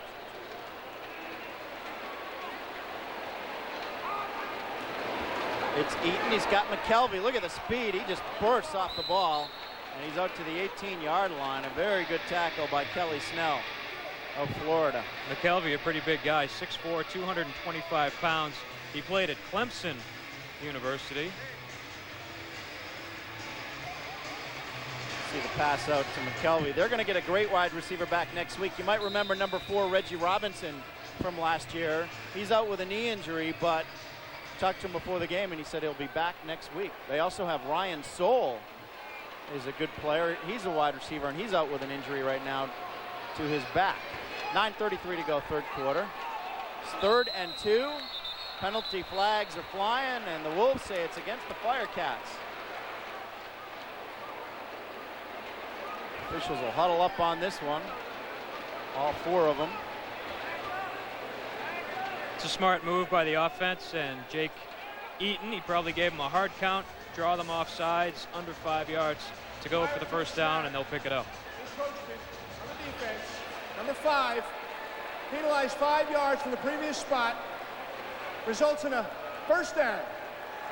Greg Wallace called for the penalty, so things looking very good for Ben Bennett and the Manchester Wolves on this drive. Always a smart thing to try when you're up against an aggressive defense, especially an overly aggressive defensive line. When you're 3rd and short, 4th and short, although on 4th down they're typically expecting it, but you go for that hard count, try to draw them off sides and pick up the first down without even running a play. They're at the 17-yard line. They've got a 1st and 10. It's the Wolves on the move. It's McKelvey inside the 15, dumped it about the 13-yard line. And down on the field is a Florida Firecat, Desmond Washington, and he is not moving right now. I mean, not moving at all. See if we can see what happened out here as Eaton comes out to the near side to McKelvey, and it looks like Washington took McKelvey's knee right to the side of the head, and you're right, he hasn't moved at all. Oh, there he goes. He's moving a bit now. We'll take an injury timeout with Desmond Washington down and Florida up 13-7. Catch the Manchester Wolves, the only arena football team in New England. Be a part of the thrilling entertainment event that is Manchester Wolves football. It's fun and affordable for the whole family. Come out to Canopy Lake Park night and see the Wolves battle the Green Bay Blizzard. A free spring pass to Canopy Lake Park for every Wolves fan in attendance. Tickets are available at Ticketmaster, the Verizon box office, or visit manchesterwolves.com. And don't miss the pregame concert series presented by 168 Magazine. Come on out to Canopy Lake Park night. Don't miss it. Take another look at what might have happened to Desmond Washington, number 21 in white. 21 comes up on the outside. Washington, McKelvey on the receiving end of the pass. His left knee comes up, and it looks like it clips Washington right in the side of the helmet, and that's always scary. Those knee-to-helmet blows are some of the most severe that a football player can come up against, and I wouldn't be surprised if he was knocked out cold for a few seconds at least. Pretty good technology in these helmets these days, but they're still plastic. And you get a knee to the side of the helmet like that, that's going to hurt. He is up and walking off mainly under his own pressure by himself. Yeah, a little bit woozy. A little wobbly, yeah. That's good to see him up and walking pretty much under his own power. Good sportsmanship there by Mark Bacote. I went over and gave him a pat. So Washington is out at least indefinitely here. They're going to be careful with him. And I think they're going to send him right into the locker room. He'll go through the Wolves bench here and head to get some medical attention. So that brings us back to the football game with the Wolves on their own 12-yard line, looking at a second and 5. They trail 13-7. Fuller is the fullback behind Eaton. J.J. McKelvey in motion. Eaton into the end zone. McKelvey, Wolves touchdown.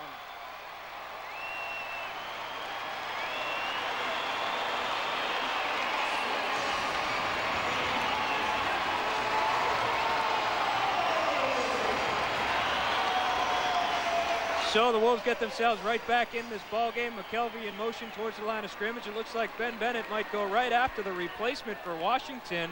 It's number 6. He doesn't go back to help at all. That's Mike Caraway one-on-one with Brent Burnside as McKelvey, and goes up for it. Great catch, touchdown, Manchester. That's a great point, to go after the guy who just came into the game. That is good coaching by the Wolves. And straight and true on the point after is Jonathan Oliger, and the Wolves are back out in front, 14-13. Their opening drive of the third quarter gets them some points.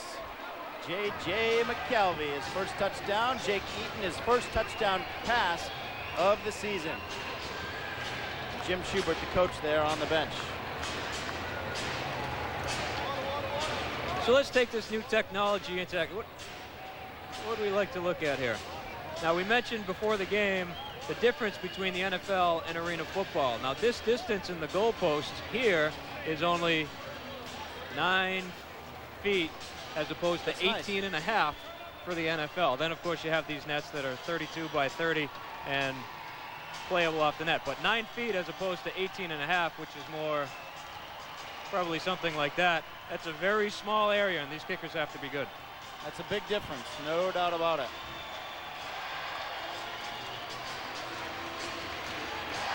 When we get a chance, we'll do a wide shot from midfield, and we'll talk about some of the passing lanes. We'll do another telestrator for you. What message are you going to send across to the viewers tonight? Oh, what are you talking about? We used the telestrator for the Firecats game last night. May have written or wrote the word "hi" at one point with a telestrator, but there weren't really I was just showing the power alleys in the ballpark. There weren't enough power alleys to spell out hello.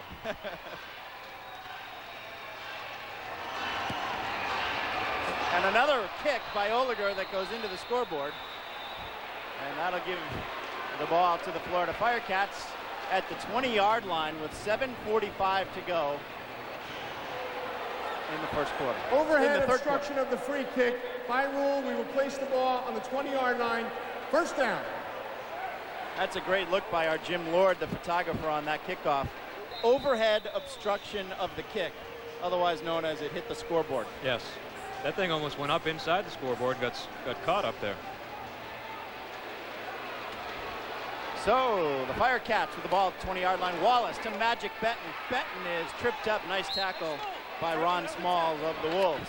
Benton he's an all-world player for the Florida Firecats, and he's been pretty quiet. 3 catches in the first half for 19 yards. They would love to get him going. Wallace has really been trying to get to him here in the second half. Quick stop route on the outside. Nice catch, and he does a nice job picking up some extra yardage. Really good football game here, the opener for the Manchester Wolves. They lost 5 games last year by 10 points or less. Been in a lot of close games they've lost. They're going to try to win a close game here as Burnside makes a catch for a first down, finally tackled by Alistair Sebastian.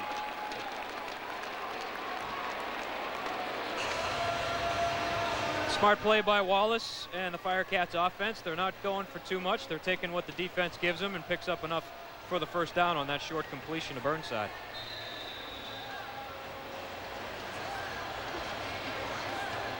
Some of the fans sticking around with their Talarico Thundersticks. 6:25 to go, third quarter. This is a really good season opener for the Manchester Wolves. And the fans have stuck around to watch it. Chris Wallace is the quarterback. He'll pitch it. Looked like some room for Chris Moore, and he's still on his feet. And they'll say he hit the wall there around the Watson Insurance sign at the 9-yard line, 8-yard line. He almost busted that one free. Yeah, it looks like Florida caught Manchester sleeping maybe on the outside. It's not typical, I don't think, that you could clear the corner in arena football that easily, but he gets around the corner, and like you said, he almost broke free, but he stepped on that white line. There's a white line over there? There is a white line just against the boards that is also considered out of bounds. Or if you touch the wall, correct? Right. Yep. So 5:35 to go. They have second down and goal to go at the 8-yard line. Wallace. Wow, that's a big crunch on the right side. What a tackle by William Haith as he took out Burnside. Man, that was physical. Great job by Haith on the outside. Sees the comeback route. He stops. And comes back hard to take Burnside into the boards. Wow. To prevent the run after catch. First and goal to go at the 4-yard line as the Firecats try to answer the Wolves. Both times the Wolves have scored a touchdown in this game. The Firecats drove it right back down their throats and scored. Let's see if they do it again. A handoff. Morant down to the 2 or so. Darnarius Watson in on the tackle. Also Abdul Wiggins. Well, like Steve Schubert was telling us earlier in this game, both of these coaches feel as though they can run the football in certain situations in arena ball, and that's just another example of it. Down inside the 5-yard line, trying to punch it in on the ground instead of going through the air.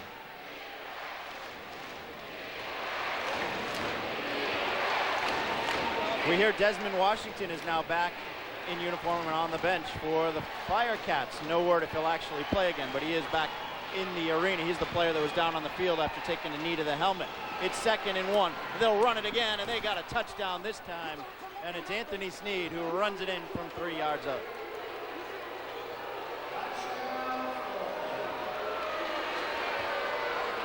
So again, the Firecats get some room on the corner. A nice seal block there, just enough from only 1 or 2 yards out for Anthony Sneed to break the plane of the goal, and that is a Florida touchdown. So they're back in front now, 19-14, awaiting the point.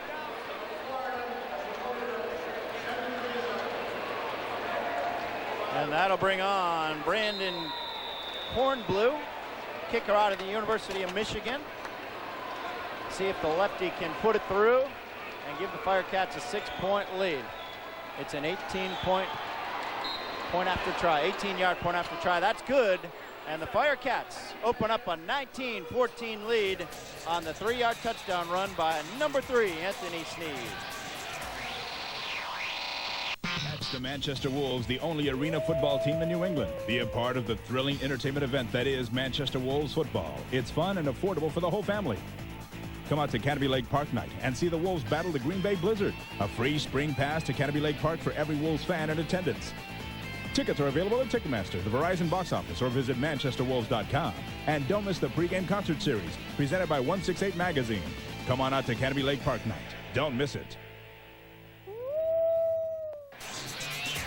And the Manchester Wolves would like to remind the fans to join them on May 6th for the Owl's Nest Golf Night presented by Owl's Nest Golf Club when your Wolves take on the Louisville Fire at 7:30 p.m. 2,000 free golf passes will be distributed, and the first 5,000 kids 12 and under will receive autographed pads. I love Owl's Nest. By the way, you need to get up there and play there, Jason. The Stadium was held there a few years back, and what a beautiful course. I think it's up in Campton, and it is really a fun course with great views. All right, 20-14 Firecats. The kickoff. Oh, this could be recovered by the Firecats dangerously. That one bouncing all over. Finally, the Wolves fell on it. That one took a weird bounce off one of the bars, came all the way out to about the 10-yard line. Finally recovered by Haywood Skipper. That's one of the good things and the problems about arena football, especially if you're on offense or defense, is that the ball is always live. So on a kickoff like that, a big bounce off of the crossbar, or that was actually the metal framing of the net on the right side. That ball is live and it can bounce around. And fortunately for the Wolves, they're able to fall on it and maintain possession. Kelly Snell had a shot at it for Florida. So the Wolves take over on their own 4-yard line. Long way to go here. Open, though, is Haywood Skipper. He's got to catch close to a first down. Skipper gets into it with the other number 6, Michael Caraway. Again, they're going back to Skipper on the near side against Caraway, who's in replacing Desmond Washington, who was your injured player. They're going to say he gained 9. And so that brings the ball to the 13-yard line, 2nd and 1. We'll see if Ben Bennett picks on Caraway for the rest of the second half. They're due to throw a long bomb here or throw one deep down the field. They've done a lot of short passes. Eventually that's going to lead to a longer one. Eaton, another short pass. McKelvey picks up the first down a little bit more. Gets to the 17-yard line, and a Firecat may have taken the ball right out of his hands. They're saying they have it. but they'll keep it with the Wolves. Be interesting to see if a Firecat did nearly take that away.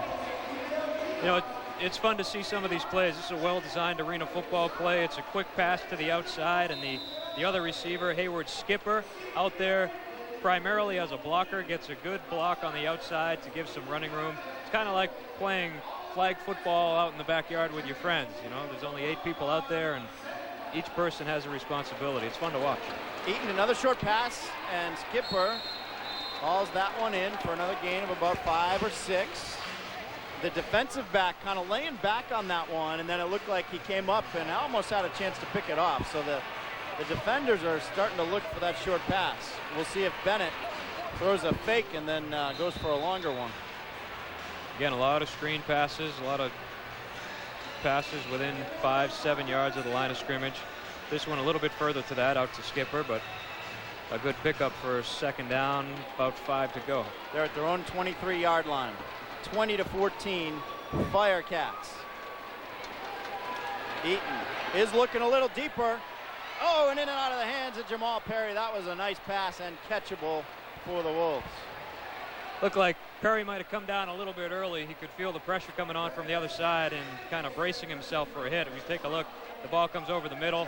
Eaton leaves it up a little bit high, and Perry comes down and recoils quickly after he makes contact with the ball, and he could sense Burnside coming in hard and didn't want to take that helmet to the gut, I don't think. 3rd and 5 now. Doesn't look like we're going to get another play in here in the 3rd quarter, and it will come to an end as the Wolves come to the line. That's the end of the 3rd quarter. The Firecats have a lead by 6 over the Wolves, 20-14.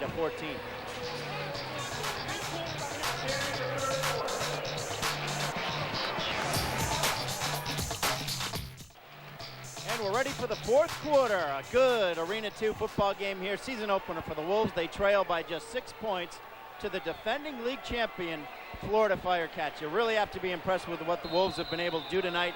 Florida already has a game under their belt, and the Wolves, with a brand new coach, are hanging right with them. They also have a new quarterback, Jake Eaton, making his first starter, and across the middle, calm and cool to J.J. McKelvey. 1st down, Monarchs. Wolves, 1st down Wolves. It's hard to be in this building and not say Monarchs, but the Wolves are going to change that. Monarchs, Wolves, Fisher Cats, Pride. Pinkerton, Merrimack. Another good catch by McKelvey. Got himself open there down in the middle of the field, about the 15-yard line, just inside on the 14. And looks like the Wolves are going to threaten here just into the 4th quarter. Interesting how close the two coaches stand to each other sometimes, isn't it? You would think there would be real secretive. 1st and 10 at the 14. Eaton into the end zone. Touchdown, Manchester Wolves. It's Hayward Skipper with his first as a Wolves player. Really a nice job by Jake Eaton on that one to step up in the pocket despite the pressure and get the ball away. He was hit by 2 Firecats defenders at the time of his release. As we take a look at Skipper on the outside, a little isolation. He comes down just an in route and wide open as soon as he makes his break. The defensive free safety nowhere to be found. And that's a nice look by Eaton and a great job stepping up in the pocket, taking the hit and scoring the touchdown. So Jonathan Oliger on to try the point after and give the Wolves a lead. And he misses it wide right, so we're going to stay tied 20-20. A missed point after attempt by the new kicker for the Wolves, and we are knotted up 20-20.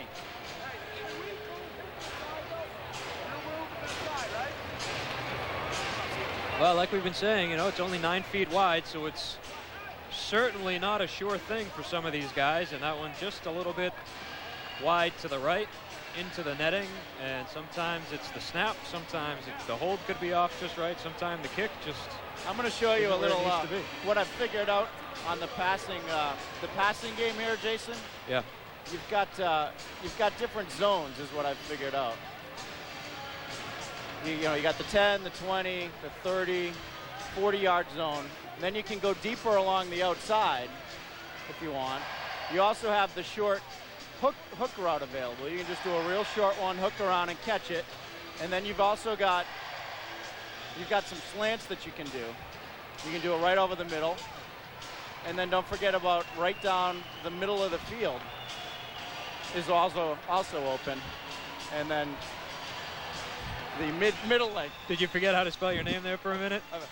You know what? I apparently. Who's James?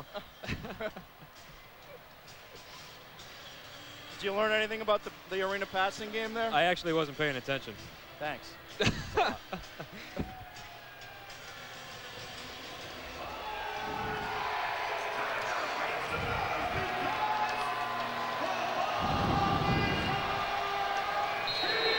All right, here we go. We're tied with 13-19 to go, fourth quarter. This is a great football game here. Wolves and the Florida Firecats kick off from the right side here by Oliger. Back deep to receive Xavier Patterson. Ball bounces around. Magic Benton has it now. The big guy will get out to about the 8-yard line. The Wolves really doing a nice job tonight containing Benton, the big offensive star for the Firecats, doing a nice job minimizing his effectiveness tonight. While we have a minute, some updated stats after the third quarter. Jake Eaton leading the way with 173 yards as we take another look at the kick, and 1 touchdown for Eaton. 27 attempts, 20 completions, as opposed to Chris Wallace, the quarterback for the Firecats, 13 of 21 with 1 interception for 86 yards, but 2 touchdowns so far for Chris Wallace, although Eaton just picked up his second to Skipper. Wallace outside to Patterson. Patterson to the 13-yard line, where he's teamed up on by JoJo Oliphant and Kelvin Fuller. Who would have thought a defensive struggle in an Arena 2 football game? Well, that's basically what we have here with a 2020 game.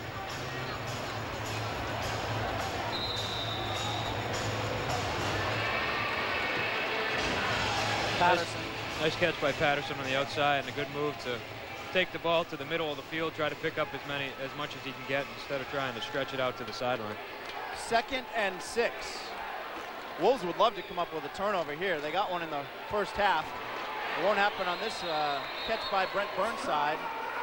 Not enough for a first down. It'll bring probably up 3rd down and 1. They're out to the 18-yard line. Correct me if I'm wrong, but I believe there's only been that 1 turnover in this entire game. An interception in the end zone picked off by Sebastian. And I never have a problem correcting you when you're wrong. It just doesn't happen very often. So I was right again then? I forget. There's Burnside quietly having a good game. Every time he catches it, he seems to get slammed into the boards. He's a tough guy though. 20-20. And a handoff by Patterson, and that'll pick up the first down. Just kind of pulls his way across the 20 to the 21. Different look that time from the Firecats. Instead of handing off to the running back, Patterson, I think, came as the man in motion, took the handoff on his way towards the line of scrimmage, picked up the first down.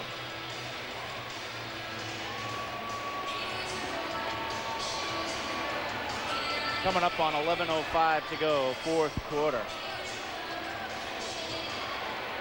You can tell the Wolves are a well-coached team, other than some penalty trouble early on. To hang with the defending league champions who have most of their players back is impressive. Wallace across the middle, Burnside to the 10-yard line, and he goes out of bounds along the wall. Burnside wide open in the middle of the field. William Haith gave him all kinds of cushion. He had about 10 yards on him. And Wallace did a nice job stepping back and finding him. If you're attorney Mark Stevens, you need to get a new sign right here. Look, a rip right down the middle of the sign. Just a word out to Mark tonight. Let me get rid of that for you. All right, thanks. I'm sure he'll be happy you pointed that out. Hey, colorful advertisements all along the boards here. Here's a run by Gorey. Nothing doing is Kelvin Fuller. Kelvin Fuller back with the Monarchs. Great personality, such a great guy, and has become a team leader here. That involved in a what did you say, Monarchs again? Apparently, I just got yelled at in my ear. In my ear, I got yelled at.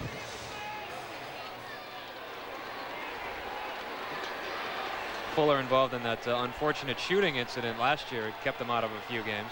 Outside a diner in Manchester, is caught in the wrong place at the wrong time. Wallace scrambling, looking for room, looking for somebody, throwing, and touchdown. What a play by Florida. Xavier Patterson hauls it in, a 7-yard score. Well, Wallace bought as much time as he had to. He makes one man miss, and then he stops, cuts back the other way, makes another man miss, and finds a seam and gets the ball to Patterson in the back of the end zone. Just a great individual athletic effort by the quarterback, Chris Wallace. That's a third touchdown pass. Third touchdown pass for Chris Wallace in the game. And after all 3 Wolves touchdowns, the Firecats were able to answer with touchdown drives of their own. And they can take a 7-point lead here off the foot of Brandon Kornblue if he can make the point after. And he misses wide left, so he is just 2 for 4 rather, on point afters. That is a slight opening for the Wolves, who can take the lead with a touchdown and point after. But right now, Kornblue and the Florida Firecats lead the Manchester Wolves by a score of 26-20. Catch the Manchester Wolves, the only arena football team in New England. Be a part of the thrilling entertainment event that is Manchester Wolves football. It's fun and affordable for the whole family. Come out to Canopy Lake Park night and see the Wolves battle the Green Bay Blizzard. A free spring pass to Canopy Lake Park for every Wolves fan in attendance. Tickets are available at Ticketmaster, the Verizon box office, or visit manchesterwolves.com. And don't miss the pregame concert series presented by 168 Magazine. Come on out to Canopy Lake Park night. Don't miss it. On Friday, May 20th at 7:30 p.m., your Manchester Wolves will line up against the Wildcats of South Georgia. Each fan in attendance will receive a free touchdown towel, compliments of Catholic Medical Center and Delta Dental. That's May 20th. Another reason to come on out and see your Manchester Wolves. Every once in a while, you just like rip off some announcement about the Wolves. Are you making money on the side or something? Where are these coming from? So I could tell you, but then you'd have to share. Then you'd have to quit. It's 26-20, Florida Firecats, but a lot of time to go in this football game. There was a flurry of scoring right at the end of the first half. So you get the idea it might happen again here at the end of the football game. 8:29 to go, fourth quarter. The ball goes into the crowd, so the Wolves will get it at the 5-yard line.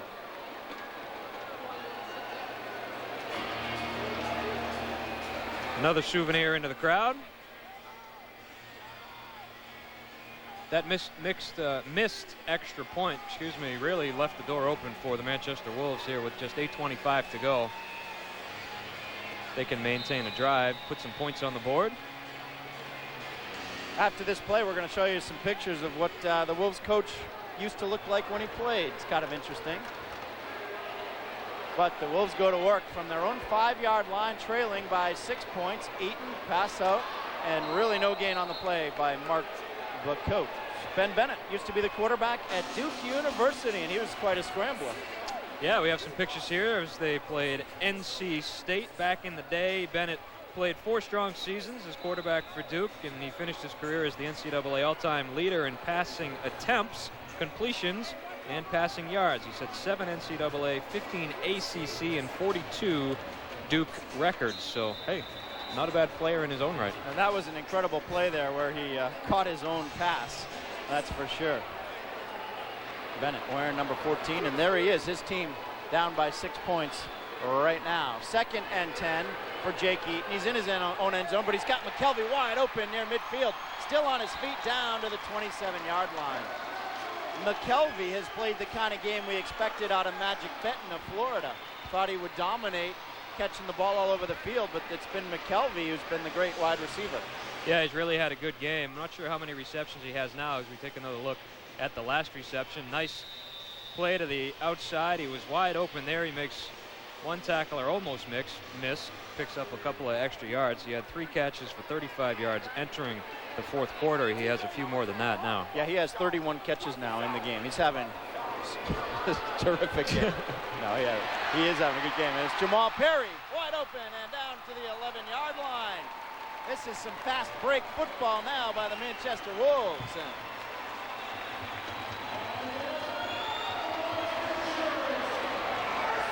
You can tell it's a well-coached team, as you already mentioned, Jamie, but you can see how these wide receivers, their offensive schemes, they're allowing receivers to get open. They're running some of the defensive backs off and throwing some passes underneath the open receiver. Really a good game plan here offensively for the Wolves. Great catch by Jamal Perry in his rookie season out of Hofstra. Really good move after the catch. They're at the 12-yard line. They've got McKelvey, and he's down to the 5. And a fumble on the play, but they're saying he's down. The Wolves will hang on to possession of the football, and it's a gain of 7. He is quick for a big guy. He got a good block on the outside, too, by, I believe, we'd have to take a look at the replay, but I think it was number 15, Mark Bacote. See if we can see it from this side. Another quick out to the left to McKelvey. And yes, number 15, Bacote, with a nice block. That ball might have been 9. Loose. That was close. That could have come out before he touched the ground.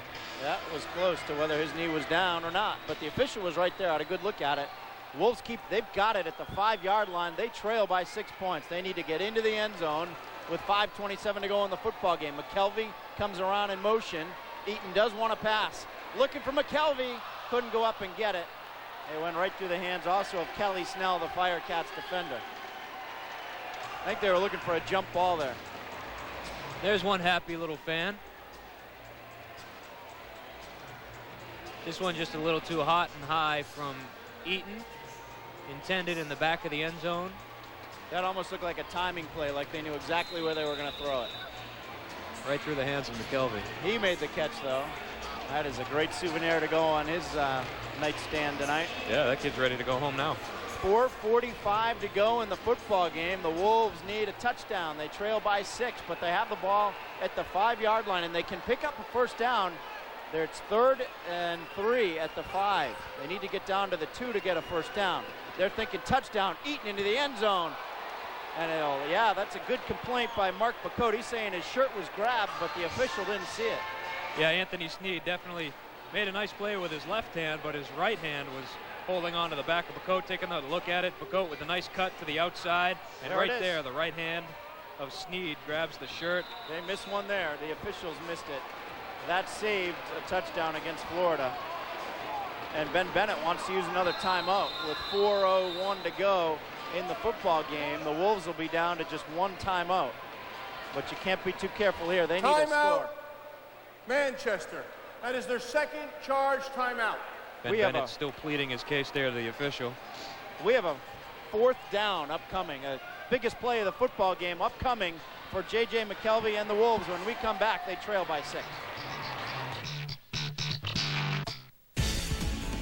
Monarchs fans, your Monarchs have the Atlantic Division title in their sights. With only one full week left in the 2004-2005 season, your Monarchs are looking to finish strong and carry the momentum into the Calder Cup playoffs. For the latest information about the playoffs, log on to monarchshockey.com. Tickets for the playoffs will be going on sale soon. Your Monarchs eagerly await their conference quarterfinal opponent. Let's get it started.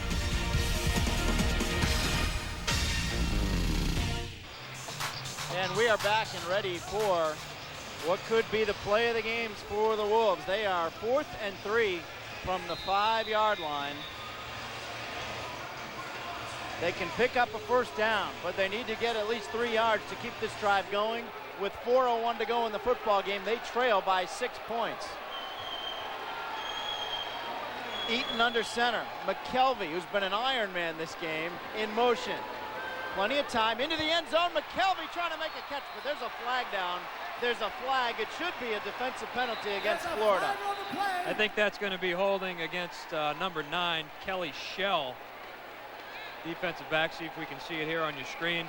As Eaton going for McKelvey all the way, and Snell grabbed him prior to that. You hear the roar out of the crowd, and that's because it is a penalty against the Firecats. The Wolves will go half the distance to go to the goal line and get a first down. Holding on the defense, number 9. Penalized half the distance to the goal. Automatic first down. That's the referee, Steve Mataranti, and the fans without their shirts are happy put your about shirts this on, one. kids.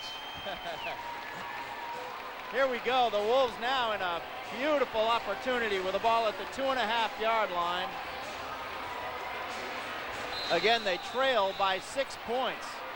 3:53 to go in the football game. Jake Eaton is under center. McKelvey in motion. He's going to run it. Took the pitch, and he's going to lose maybe a little bit on that play as Patterson came up big. Xavier Patterson with a tackle for Florida. This Florida defense is tough inside the 5-yard line. That gives me an idea. I think all our videographers should shoot the rest of the game with their shirts off. Is that right?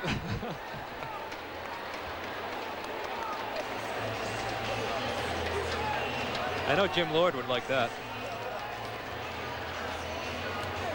I don't think that Betsy Smothers would be too happy about that, though. Just kidding. I didn't know we had a Betsy working for us. We got 5 guys. All right, here we go. It's 2nd and 2. The Wolves, they want to throw. Eaton looking for somebody. And a defensive play on Jamal Perry from behind. Anthony Sneed knocked it away. These Firecats stopped the Manchester Wolves on 4 straight plays from the 1-yard line back earlier in the football game, and they are coming up tough again. Great job by Eaton here to buy himself some time. He gets flushed out of the pocket, comes to his right, buys some time, and then finds a receiver open in the near corner of the end zone. But a great defensive play by Sneed. Anthony Sneed, number 3, comes over the back as we take a look at Jim Lord, who's just getting ready to take his shirt off. 3rd and 2.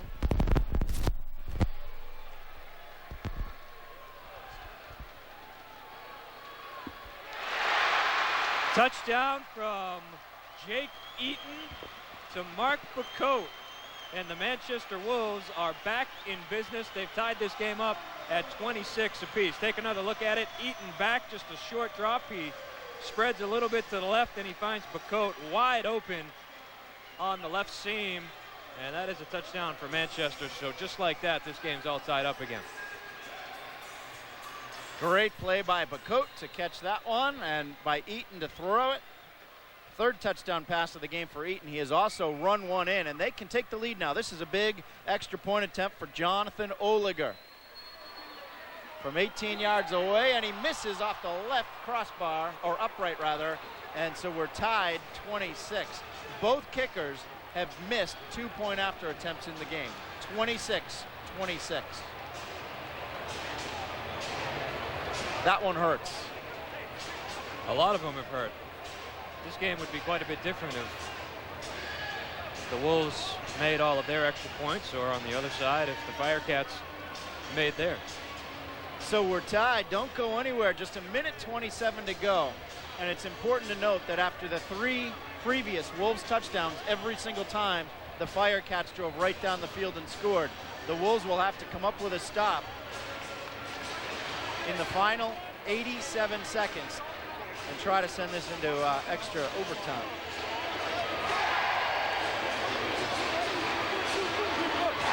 I think we know the guy to watch on Florida's next possession is big number 1, Magic Benton. I'm sure Wallace will be looking for him. Or Burnside has had a big game for the Firecats, as the Wolves have kind of taken Benton out of the equation so far in this game. He has had some catches, but I do not believe he's scored a touchdown as of yet. Burnside, however, does have at least 1 touchdown, and he's kind of taken over as the go-to guy here in the second half. I'm trying to think what the overtime rules are. I think that they're 15 minutes during the regular season and the playoffs, that each team gets 1 possession to score. If after each team has had 1 possession and 1 team is ahead, then that team wins. If the teams are tied after each has had a possession, then the next team to score wins. I think that's the overtime rule. You read that well. Thank you. 26-26. And this one will not be returned. A whistle here before the kick came down. The official stop play.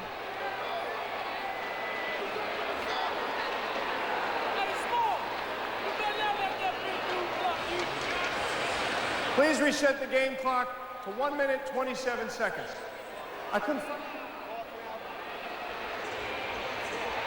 They wanted to get the clock right before the kickoff. I think the clock started a little early. So they're going to do it again with 1:27 seconds to go in the football game. Just resetting the time clock here.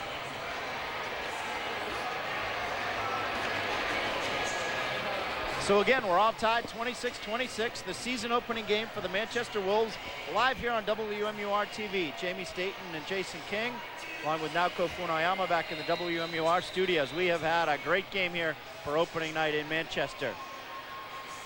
Oliger set to kick off again. Back deep to receive is Patterson. It'll be Magic Benton instead, who took it off the screen with one hand like a basketball player.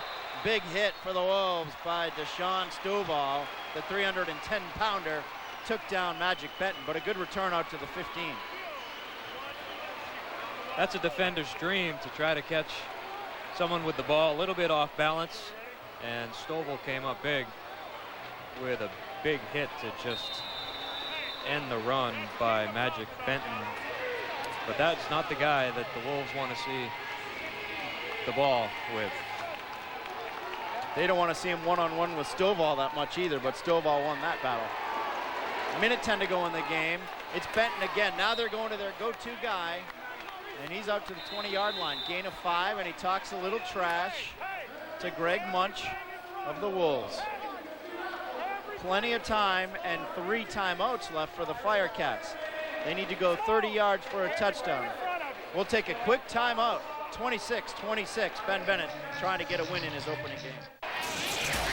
Welcome back. You see the score 26-26, but advantage Florida with 58 seconds to go and 3 timeouts. They're at the 20-yard line. They're 30 yards from the end zone, and they're driving. They've got the ball, it appears, last. Magic Benton pass is broken up by Ron Smalls. Really, all the Firecats need to do is get in field goal position and try one. I'm sure they'd like to get the touchdown, though. Nice defensive play by Ron Smalls, coming from the backside, and makes good contact with the ball and the receiver. Just as the ball arrives, knocks it away. Well, they've gone to Benton 3 straight times, so clearly they're looking for number 1 in the Firecats uniform. This time he split wide to the right, and he will go in motion. Here he comes. Wallace back to pass. Nobody right now. Nobody's open. Looking, and he throws it away. Had to throw it away. Great coverage downfield by the Wolves. Great job by the defensive backs, Ron Smalls and William Haith, along with Alistair Sebastian. I think there's a flag on the play. They're going to get one of the Wolves defensive backs for holding Burnside against the near boards. There is no foul on the play. The quarterback was out of the box. Therefore, there was no illegal contact. All right, we have a 4th down play now. We're going to 4th down, and the decision would be try to kick a 38-yarder or go for it on 4th and 5. They're going to call a timeout. They need to talk this one over. Tough decision for the Florida Firecats here. This big Raymond James called timeout. Florida, that is their first charge timeout. We have 45 seconds to go in the football game, Jason, and this is not an easy decision for Kevin Bui, the head coach of the Florida Firecats. Go for it on 4th and 5 or try a 38 field goal. Well, I think the odds, with the way these kickers have been kicking tonight, the odds of kicking a long field goal are probably slim to none, but like you say, what other choice do you have? Well, there's no danger either, because if you miss the field goal, the Wolves won't get it here at the 15-yard line. They'd get it at their own 5. So it's as good as a punt anyway. You might as well try the field goal. Well, it's really the smartest thing to do. But the kicker doesn't appear to be in the huddle. At this point, it looks like they're planning on going for it on 4th and 5.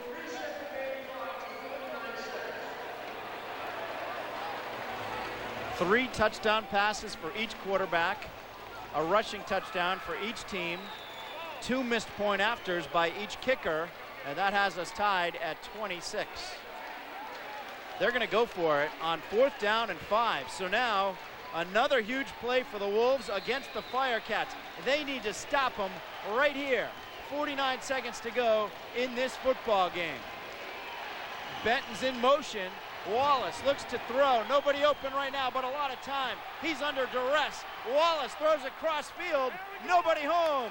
The Wolves take over, and they're going to get great field position at the 20-yard line. That's just great, solid defense by the Manchester Wolves. I really don't understand that decision to go for it on 4th and 5 when you can at least attempt the field goal, and if you miss, give the Wolves the ball on their own 5-yard line instead of on your 20. The Wolves are now in field goal position. They're 28 yards away from a field goal. Ben Bennett, I think, might want a timeout here. No, he was wondering if there was a TV timeout. There's only 39 seconds to go in the game, and all of a sudden, the Wolves are in command, tied at 26. Now that was just thrown away by Wallace, but a great defensive job by the Wolves as we take a look Reggie at Robinson. Reggie Robinson, one of the players on reserve for Manchester. He's out with a knee injury, but he'll be back next week. I think you run a couple conservative plays here, try to get a little closer, but ultimately go for a field goal here. Try to win this thing. There's 39 seconds to go in the 4th quarter. Ben Bennett, the Wolves coach, desperately trying to get attention of the officials. He finally did. Timeout, Manchester. That is their 3rd and final timeout. Manchester is out of timeouts. I think it's a 30-second timeout. I don't think they have any timeouts left. I think his team was already, I think he was trying to get the attention of his team. I think offensively they were lined up in the wrong formation. Let's see.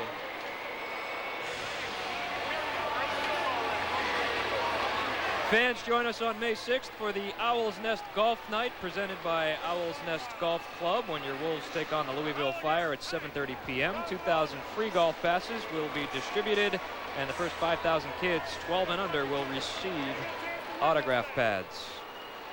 All right, here we go with 39.5 seconds to go in the football game. The Wolves have it at the 20-yard line of the defending league champion Florida Firecats. McKelvey, nice catch by one hand, and he's out of bounds at the 16-yard line into the boards. They'll call it the 17, taken out by Michael Caraway.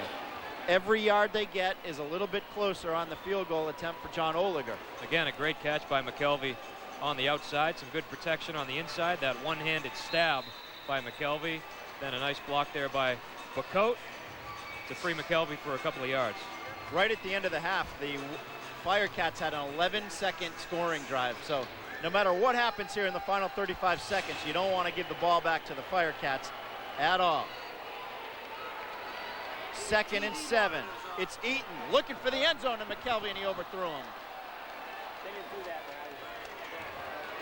A very conservative pass into the only guy that was maybe going to catch that was McKelvey. It was not going to be picked off. A little less juice on that pass, and he had McKelvey. McKelvey had position on the defender. Ben Bennett doesn't want us to see what play is calling. See that he's holding the card. It's not like we're going to relay it to the Firecats. You could sense our camera. Yeah. 29.7 seconds to be exact, and the Wolves have the ball at the 17-yard line on 3rd and 7. Eaton looking towards the end zone. He's got McKelvey. That's a first down and out of bounds at the 7-yard line. When they go into the boards, that stops the clock. It's as good as going out of bounds in the NFL. So they got the ball now down at the 7. Jake Eaton's just having himself a day. A great pass. He actually threw that one off his back foot, off his back foot, under a little pressure. McKelvey with a nice catch on the outside. Well, can they punch it in for a touchdown, or will they run one and try a short field goal? The Manchester Wolves trying to knock off the defending league champion Florida Firecats. With 24 seconds to go, they've got the ball in great position. The 7-yard line. Eaton wants to throw. Looking right, he'll throw this one away. Smart move. And somebody in the crowd's getting a free ball. There's a scramble for it. He's got it. Yep. And he's got a daughter. Give it to her. Oh, give it to her. Oh, he's going to put it on. Did he give it to her? Or did he put it under the seat? Hard to tell. They'll get it, though. Oh, yeah, the guy. The little son got it. Yep. Good defensive pressure by the Firecats this time, and Jake Eaton, another smart decision, just throws it away and instead of trying to force something and possibly cause a turnover, throw it away. Only 2nd down. 2nd down. If you don't score here, you try the field goal. In case there's a bad snap or something, you might have time to try again on 4th down. Here we go. Eaton into the end zone. McKelvey And is that an interception for the Firecats? Yes, it is. Unbelievable. A touchback, and the Firecats get the ball with 10.7 seconds to go. Oh, that is a hard. Ben Bennett has his hands over his face. The Wolves coach can't believe what just happened. An interception by Michael Caraway. Bennett is just furious at Jake Eaton for throwing this ball. Jake Eaton again throwing off his back foot, trying to make something happen. And as we were just saying on the play previous to that, some good decisions by Eaton. That was not a good decision. As you said, Jamie, a conservative play would have been in order, and then you kick the field goal. Unbelievable turn of events for the Manchester Wolves. Michael Caraway makes an interception off the netting, and with 10.7 seconds to go in the fourth quarter, it'll give the Firecats one chance for a deep pass. The Wolves should have some deeper defensive backs here, I would say. Nobody's really deep. Benton makes the catch at the 18-yard line with 6 seconds to go. They might as well try a long field goal. It would be a 39-yard field goal if they tried to kick it here with 6 seconds to go. It's difficult to play any type of prevent defense in arena football because really, with that much time on the clock, any underneath pass gives up more yardage for a possible field goal attempt. Timeout, Florida. The Firecats. That is their second charge timeout. The Firecats. This is a 30-second timeout. Have a quick timeout here, and they can try for a 39-yard field goal if they want. They've got Brandon Kornblue, a kicker out of Michigan, who can come on and try to win it with one long kick if they want. But Kornblue's still over by his bench. And at this point, it doesn't look like Florida's going to try a field goal. They must have no confidence in their kicker at all. Kornblue's back on the bench. Why not try a 39-yarder to win it right now? That's beyond me. You think you have a better chance of throwing a 31-yard touchdown than you do a kick in a 39-yard field goal? Yeah, I don't know. I guess the coaches know the players better. Yeah. Well, there's no question about that. But if you're playing the odds, you would think they would try for a win here. So this football game, at least in regulation, comes down to one last play. Perhaps, you know, they could run a quick out, get out of bounds, and try a shorter field goal. We'll see what happens. 6 seconds to go. Wallace, that's what they're going to do to Benton. Okay, now they'll try a quick field goal. That was actually great coaching at the 24-yard line. See, and you thought they didn't know what they were doing. Yeah, see, it just proves I don't. All right, so what we're going to have is a 33-yard field goal attempt by Brandon Kornblue. 33-yarder for the defending league champions to win this football game and spoil the season opener for the Manchester Wolves. 2.2 seconds left on the clock. Tied at 26.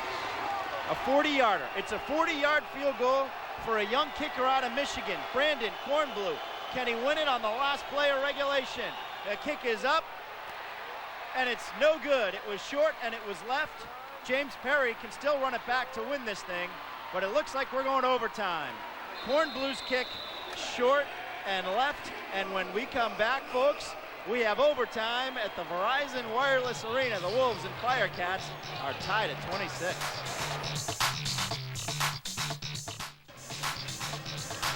And welcome back. We are ready for overtime at the Verizon Wireless Arena. They have played 60 minutes of football, and we're tied 26. Each team with 3 touchdown passes and a rushing touchdown. Fans, come out and support your Manchester Wolves on Friday, June 24th, when they take on the Quad City Steam Wheelers. Each fan in attendance will receive a team photo. That's Friday, June 24th. All right, the important coin flip. Although this is a little bit different from NFL overtime rules, each team will definitely get the ball at least one time. The Wolves won the coin toss. Manchester has won the toss and will defer. So the Firecats will get the ball first.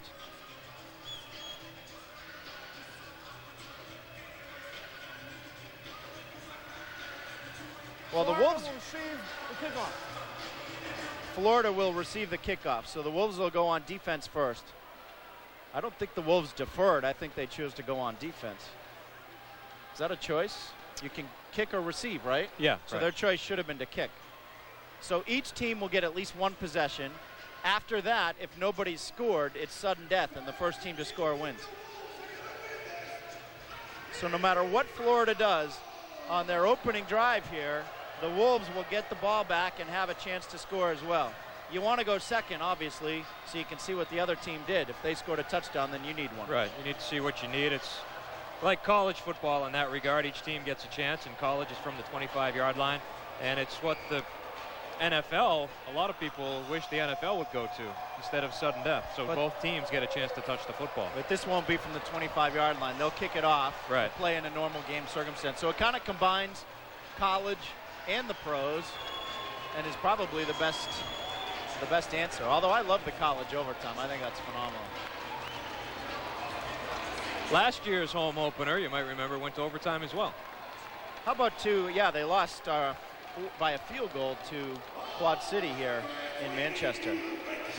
Two great nights back-to-back for us live on Channel 9. We opened up the Firecats ballpark last night. Tonight we go to overtime with the Manchester Wolves against the defending league champions. And how will it turn out? We'll know in the next few minutes. John Oliger kicks off and high off the screen, and it is fielded by Anthony Sneed, and here he comes, and he's got a seam, only the kicker to beat, and whoa, what a hit he laid on the kicker, and what a return by Anthony Sneed. So Oliger saves a touchdown, and his bell was rung. Wow. Anthony Sneed, a great kick by Oliger, high off the screen, but Sneed picked up a head of speed, found a seam on the far side of the field, and Oliger just got steamrolled by Sneed, helmet to helmet. Flag on the play. And that one's coming back. Yeah, this one's against the Florida Firecats. And they're marching back to the 11-yard line and then back further. Take a look at Oliger. Yeah, he hasn't even got his shoulder pad fixed yet. The poor kicker was leveled on that one. Man.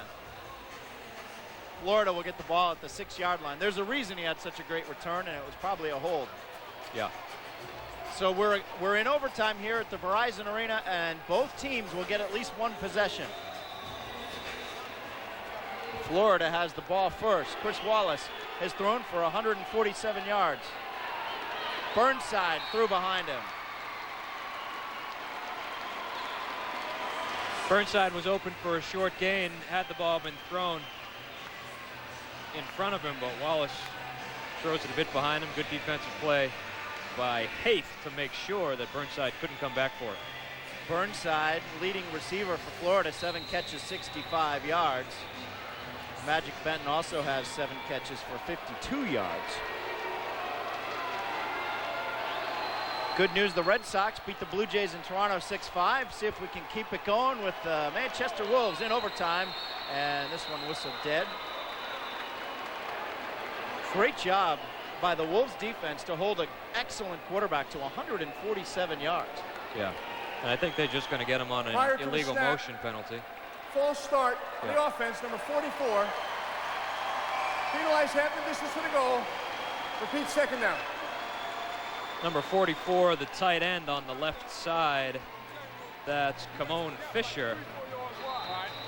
Jumped just a little bit early. That's a great point, yeah. If you get a chance to tell Coach he jumps out wide. Some good on the bench sound there. Hearing what the Wolves have to say. It's 3rd down and 12. 3rd down already. The Wolves really pinning the Firecats back. They declined that penalty. Wallace looking for somebody across the middle. Couldn't find Burnside. And here comes a 4th down. That was a very dangerous pass by Chris Wallace to make. Tried to make something happen to Burnside, but that ball very easily could have been picked off by William Haith, number 2, the free safety for the Wolves. Take a look, Wallace trying to make something happen, trying to squeeze it in here to Burnside coming across the middle as he feels the pressure from the outside, but Haith right on top of that. As I said, easily could have been picked off. They don't have room to try a field goal even if they wanted to. They're at their own 3-yard line, so they're going to need to try to pick it up through the air on 3rd down and 12. Big stop coming up here for the Wolves. Across the middle, big hit, Benton picked off! Alistair Sebastian, and the Wolves have the ball at the 8-yard line. Second interception of the game. Wow. Another great job by the Wolves defensive backfield. They've been all over the receivers, forcing bad decisions by Wallace, and Sebastian again comes in right at the right time, makes contact. At the same time, the ball makes contact with Benton, and great concentration to come down with the bobbled ball for his second pick of the game. So the Wolves, a huge break in overtime as they intercept Chris Wallace, take the ball away from Magic Benton. Alistair Sebastian, in his 5th year in Arena 2 football out of St. John's, comes up with a big interception. So Jake Eaton, with 3 touchdown passes in the game, goes to work at his own, or rather the Firecats' 9-yard line. They'll hand it off up the middle. Kelvin Fuller he fumbles the ball. Fumble by Fuller, and the Florida Firecats appear to have picked it up. Now that Fuller fumbled the ball. The officials haven't really made a decision. Now they do. Oh, man. Are you kidding me? On a Fuller trying everything he can do. This will be a good angle to see if we can see it from this side. If the ball actually goes out of bounds, I thought for sure that went and bounced off the wall. Well, it definitely bounced off the wall, but apparently that's a live ball. Teams have had one possession. We will now play sudden death. The first team to score wins the game. All right, so to quickly recap, on their last 2 drives, the Wolves have had the ball inside the 10-yard line, and on both occasions turned it over. They're shooting themselves in the foot here, and now it becomes a sudden death overtime. The next team to score will win the football game. Ben Bennett furious over on the sideline. Fuller was doing everything he could to pick up some yardage, then just lost control of the football. Oh, is that painful for this Wolves team on their opening night. So apparently the football cannot be fumbled out of bounds. I think like the screen, the wall's still in play if it's a loose ball. 26-26, we're in overtime, and it's sudden death overtime now, and here comes a run by Chris Morant out of James Madison University. And he's out to just across the 20-yard line. Smart move by the Firecats to go back to that sweep if you want to call it that, to the far side. It was a play they had success with earlier in the game, and to give to Morant, and he does find some room around the corner and picks up a nice gain. Very evenly matched football teams. The momentum has swung in the way of the Wolves on the last few possessions, and their defense has done the job, but the offense has turned the ball back over.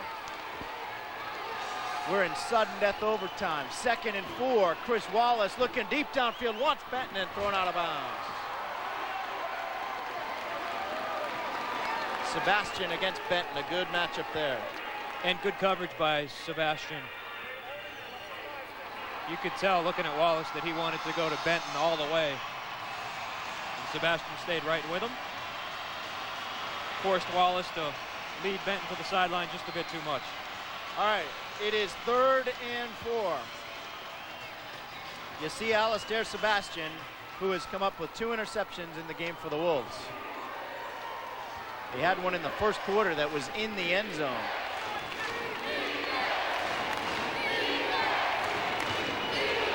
Over to Burnside. Burnside picks up the first down. He had a lot of room in front of William Haith, the defensive back. So the Florida Firecats, instead of on their last possession throwing downfield, except for that long attempt to Benton a play ago, now they're going back to the outside, trying to make some short gains. And now that it's sudden death, the field goal will win it. They only needed 4 yards for a first down. He had a lot of cushion there.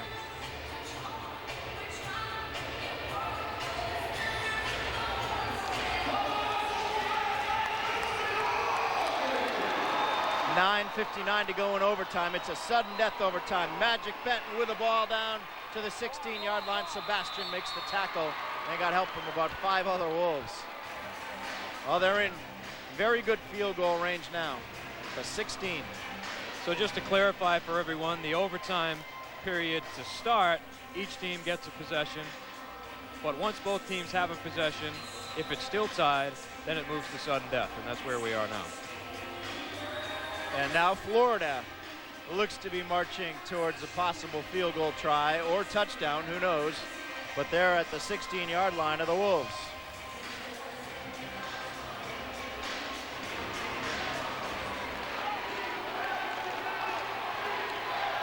Wallace, lots of time, rolls out. He's got Patterson, and that's another first down. Just about the 10-yard line. There's 8 yards of end zone, so if they were to try a field goal right now, it would only be 18 yards. Patterson lined up in the slot, if you will, and he runs a quick out.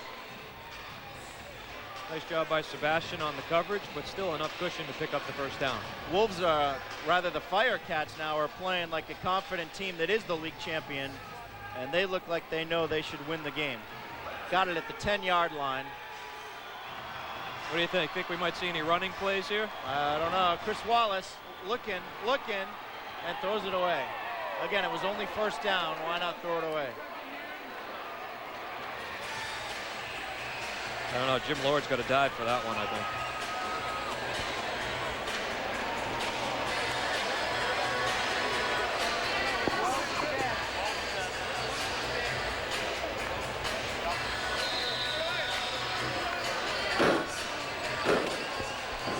So we'll have a 2nd down and 10.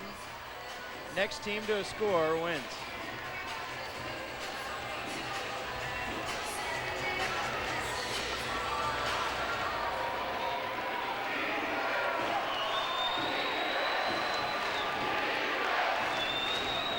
This might be a running play, packed it tight.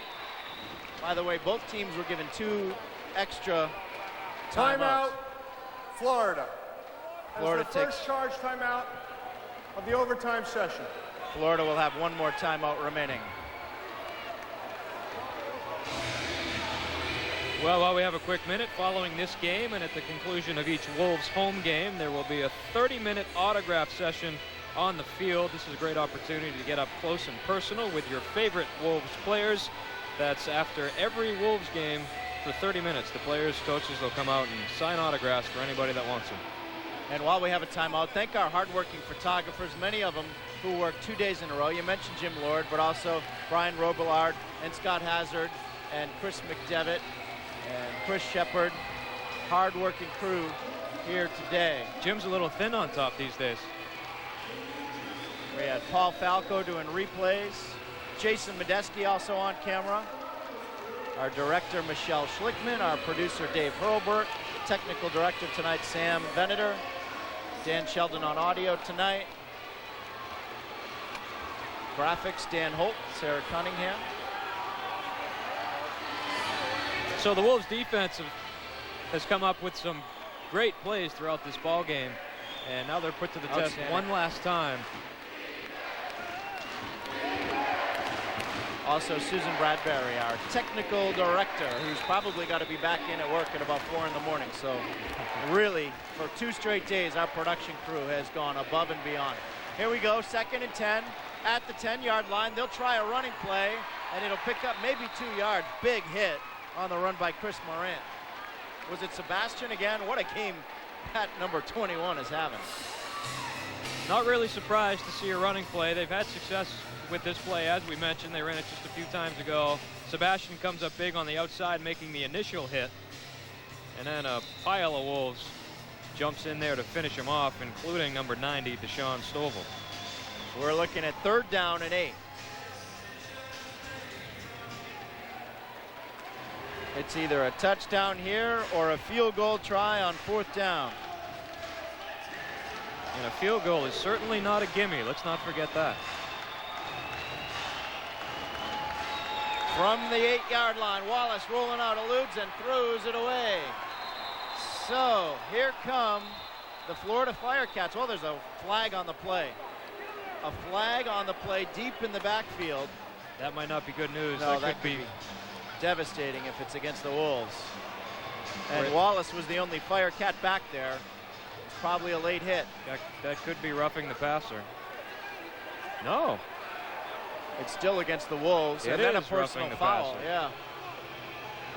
So they had a holding and a personal foul? A holding against the Wolves in the defensive backfield and a roughing the passer. Half the distance to the goal line, to the 4-yard line, and more importantly, they have a first down goal to go at the 4. We have multiple fouls on the play. We had holding on the defense. That penalty is refused. Personal foul, roughing the passer, number 11 of the defense. That penalty is accepted. Penalized half the distance to the goal. Automatic first down. Well, Kelvin Fuller is having a rough time of it in overtime. He fumbled the ball when the Wolves had it, and now a big personal foul against the quarterback. Florida will get it at the 4-yard line. You can understand the holding penalty if a defensive back trying to make a play, trying not to let his receiver get away. The late hit on the quarterback. The late hit on the quarterback is just really unacceptable. Especially when he had thrown it away. Exactly. He had just thrown it into the crowd, and they would have held him to a field goal try.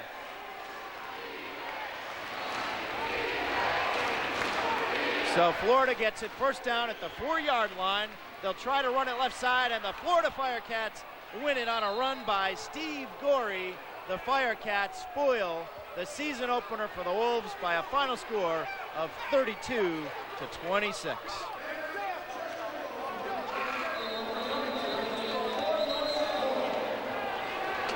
A 4-yard touchdown run by Steve Gorey in sudden death overtime wins it, Jason. There's the guy that won it. So, as we said, we weren't real surprised to see a couple of running plays down the stretch, and the Firecats did what they had to do to get the ball in the end zone, but they were helped out by the Wolves defense, those 2 huge penalties that gave them a second chance. And that's it. Wolves lose. That score should be flip-flop. Florida wins 32-26 in the season opener for the Manchester Wolves. For Naoko Funayama and Jason King, I'm Jamie Staten.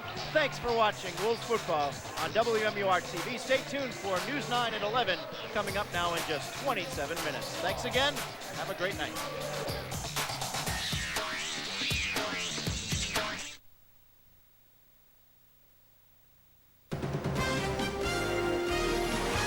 Manchester has never, ever seen a Friday night like this. I'm Jean Mackin, and I'll explain tonight.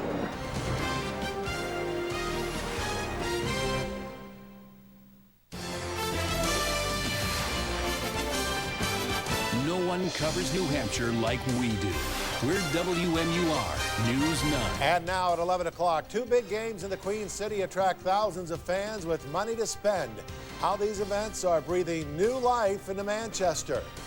Pope John Paul II is laid to rest in Rome. Tonight, Granite Staters gather to mourn and remember. Plus, it's the eve of the biggest wedding of the year. A look at how England is getting ready for the union of Charles and Camilla. And good evening, New Hampshire. Thousands of sports fans descended on the state's largest city tonight to truly put Manchester to the test. The city hosted 2 major sporting events, the Manchester Wolves Arena Football home opener and the second New Hampshire Firecats game in their new ballpark. Gene Mackin joins us live in Manchester with more on who wins when 2 sporting events compete for fans and their money. Well, Tom, these 2 sporting events took place in 2 venues that are just blocks apart at the exact same time. And in between the Verizon Wireless Arena and the ballpark, there was a whole lot of fun and a whole lot of spending going on. All right, thank you very much. Guy down there will tell you where to go, all right? Cool. Enjoy the game. And sports fans could take their pick of games Friday night in Manchester, with the season opener of the Manchester Wolves football at the Verizon Wireless Arena, and the second home game in the Firecats' new ballpark.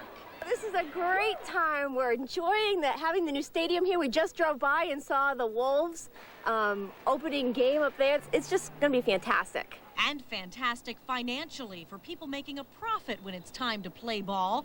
Parking attendants have no trouble collecting anywhere from $3 to $20 a space. Helps us out and brings in some business. Helps the whole street, actually, because now you got people coming down here. Helps with the whole area. Steve Rourke set up cart right between the ballpark and the Verizon, and he's hoping his business will be as hot as the dogs and sausages he's cooking. I'm hoping as it goes along they'll get to know me and know I got a good product and buy it. Peanuts! Who wants peanuts? At the ballpark, families seem happy with the prices. See, so far for an ice cream, what, about $3? Is that good? Yeah. Steve Chartrain and his 6-year-old son Jacob like the local choice. Usually we end up going down Red Sox, but it's a lot closer and easier to get here and a lot less expensive.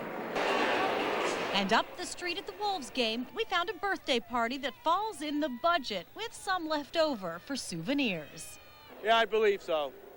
Yeah, they're all going to want something during the game. Worth it? Of course it's worth it. And the fans, they seem willing to travel a few miles to enjoy the sporting events in Manchester. The teams say to be successful, they really do want to attract fans from all over New Hampshire, not just the city of Manchester. Reporting live in Manchester, Jean Mackin, WMUR News 9. And stay with us, because coming up a little later on in sports, we will have highlights from both the Wolves and the Fisher Cats games. Now, Jamie Staten and News 9 Sports. Well, here we go, football fans. The Arena 2 season has started with the Manchester Wolves taking on the Florida Firecats, an up and down affair at the Verizon Wireless Arena. Jason King is in the building to wrap the game up for us and talk about shooting yourselves in the foot. That's what happened with the Wolves tonight. Yeah, the Wolves definitely had some chances to win tonight against the Firecats as they already start to take down the goalposts here at the Verizon Wireless Arena. The Globetrotters coming to town tomorrow. You can check that out. But tonight it was all about football, and what a home opener or season opener for the fans and everyone involved with the Wolves organization. Second quarter, no score. Jake Eaton tries the quarterback sneak, and he doesn't get in. He's stopped at the goal line, so it was still scoreless. It was scoreless after one quarter, which is unheard of in arena football, but just over 6 to go in the first half. Chris Wallace connects with Xavier Patterson. Firecats touchdown. The PAT failed, so it was 6-0 Florida. Wolves respond, though. Eaton scrambles to the left side, and he runs 14 yards for the Wolves touchdown on the far side. Their PAT was good. Wolves take a 7-6 lead. Florida, though, they go on an 11-second scoring drive. Wallace this time up top to Brent Burnside. He comes down with it. 13-7. Florida led Manchester at halftime. Second half now, pick it up in the fourth, 26-20 Florida, and Mark Bacote with a 3-yard touchdown. The missed PAT, so we're all tied up at 26 again. They go to overtime in OT. Alistair Sebastian with a huge interception, his second of the game, and the Wolves get the ball inside the 10-yard line. Looks like they're going to win it in overtime, but on their first play from scrimmage, Kelvin Fuller, the big fullback, loses it, and Florida recovers. So now they go to sudden death, and Steve Gorey takes it around the far side for a Florida touchdown, and the Firecats win it in overtime, 32-26, the final score. Jake Eaton, a great night, his first start in arena football, 29 out of 42 attempts, 255 yards passing for 3 touchdowns. He did have one costly interception towards the end of regulation that sent him in overtime. And J.J. McKelvey, the big receiver for the Wolves, 13 catches, 124 yards, and 1 touchdown tonight. I wish we could have given the fans a better reward than that, but you know, that's why they're defending champions. You know, they found a way to win and find a way to win, and you know, we kind of gave it to them. You know, we had chances, 3 or 4 chances to win. One of those is my fault, and it will be a learning experience for us. We came in with a very good game plan, you know, and we just hope that we can make a couple more plays, and hopefully next time we can pull it out. I don't think it answers a lot of questions, but it tells us a little more definitively where we are. We've got some things to work on. But we've obviously got some potential, so we'll see.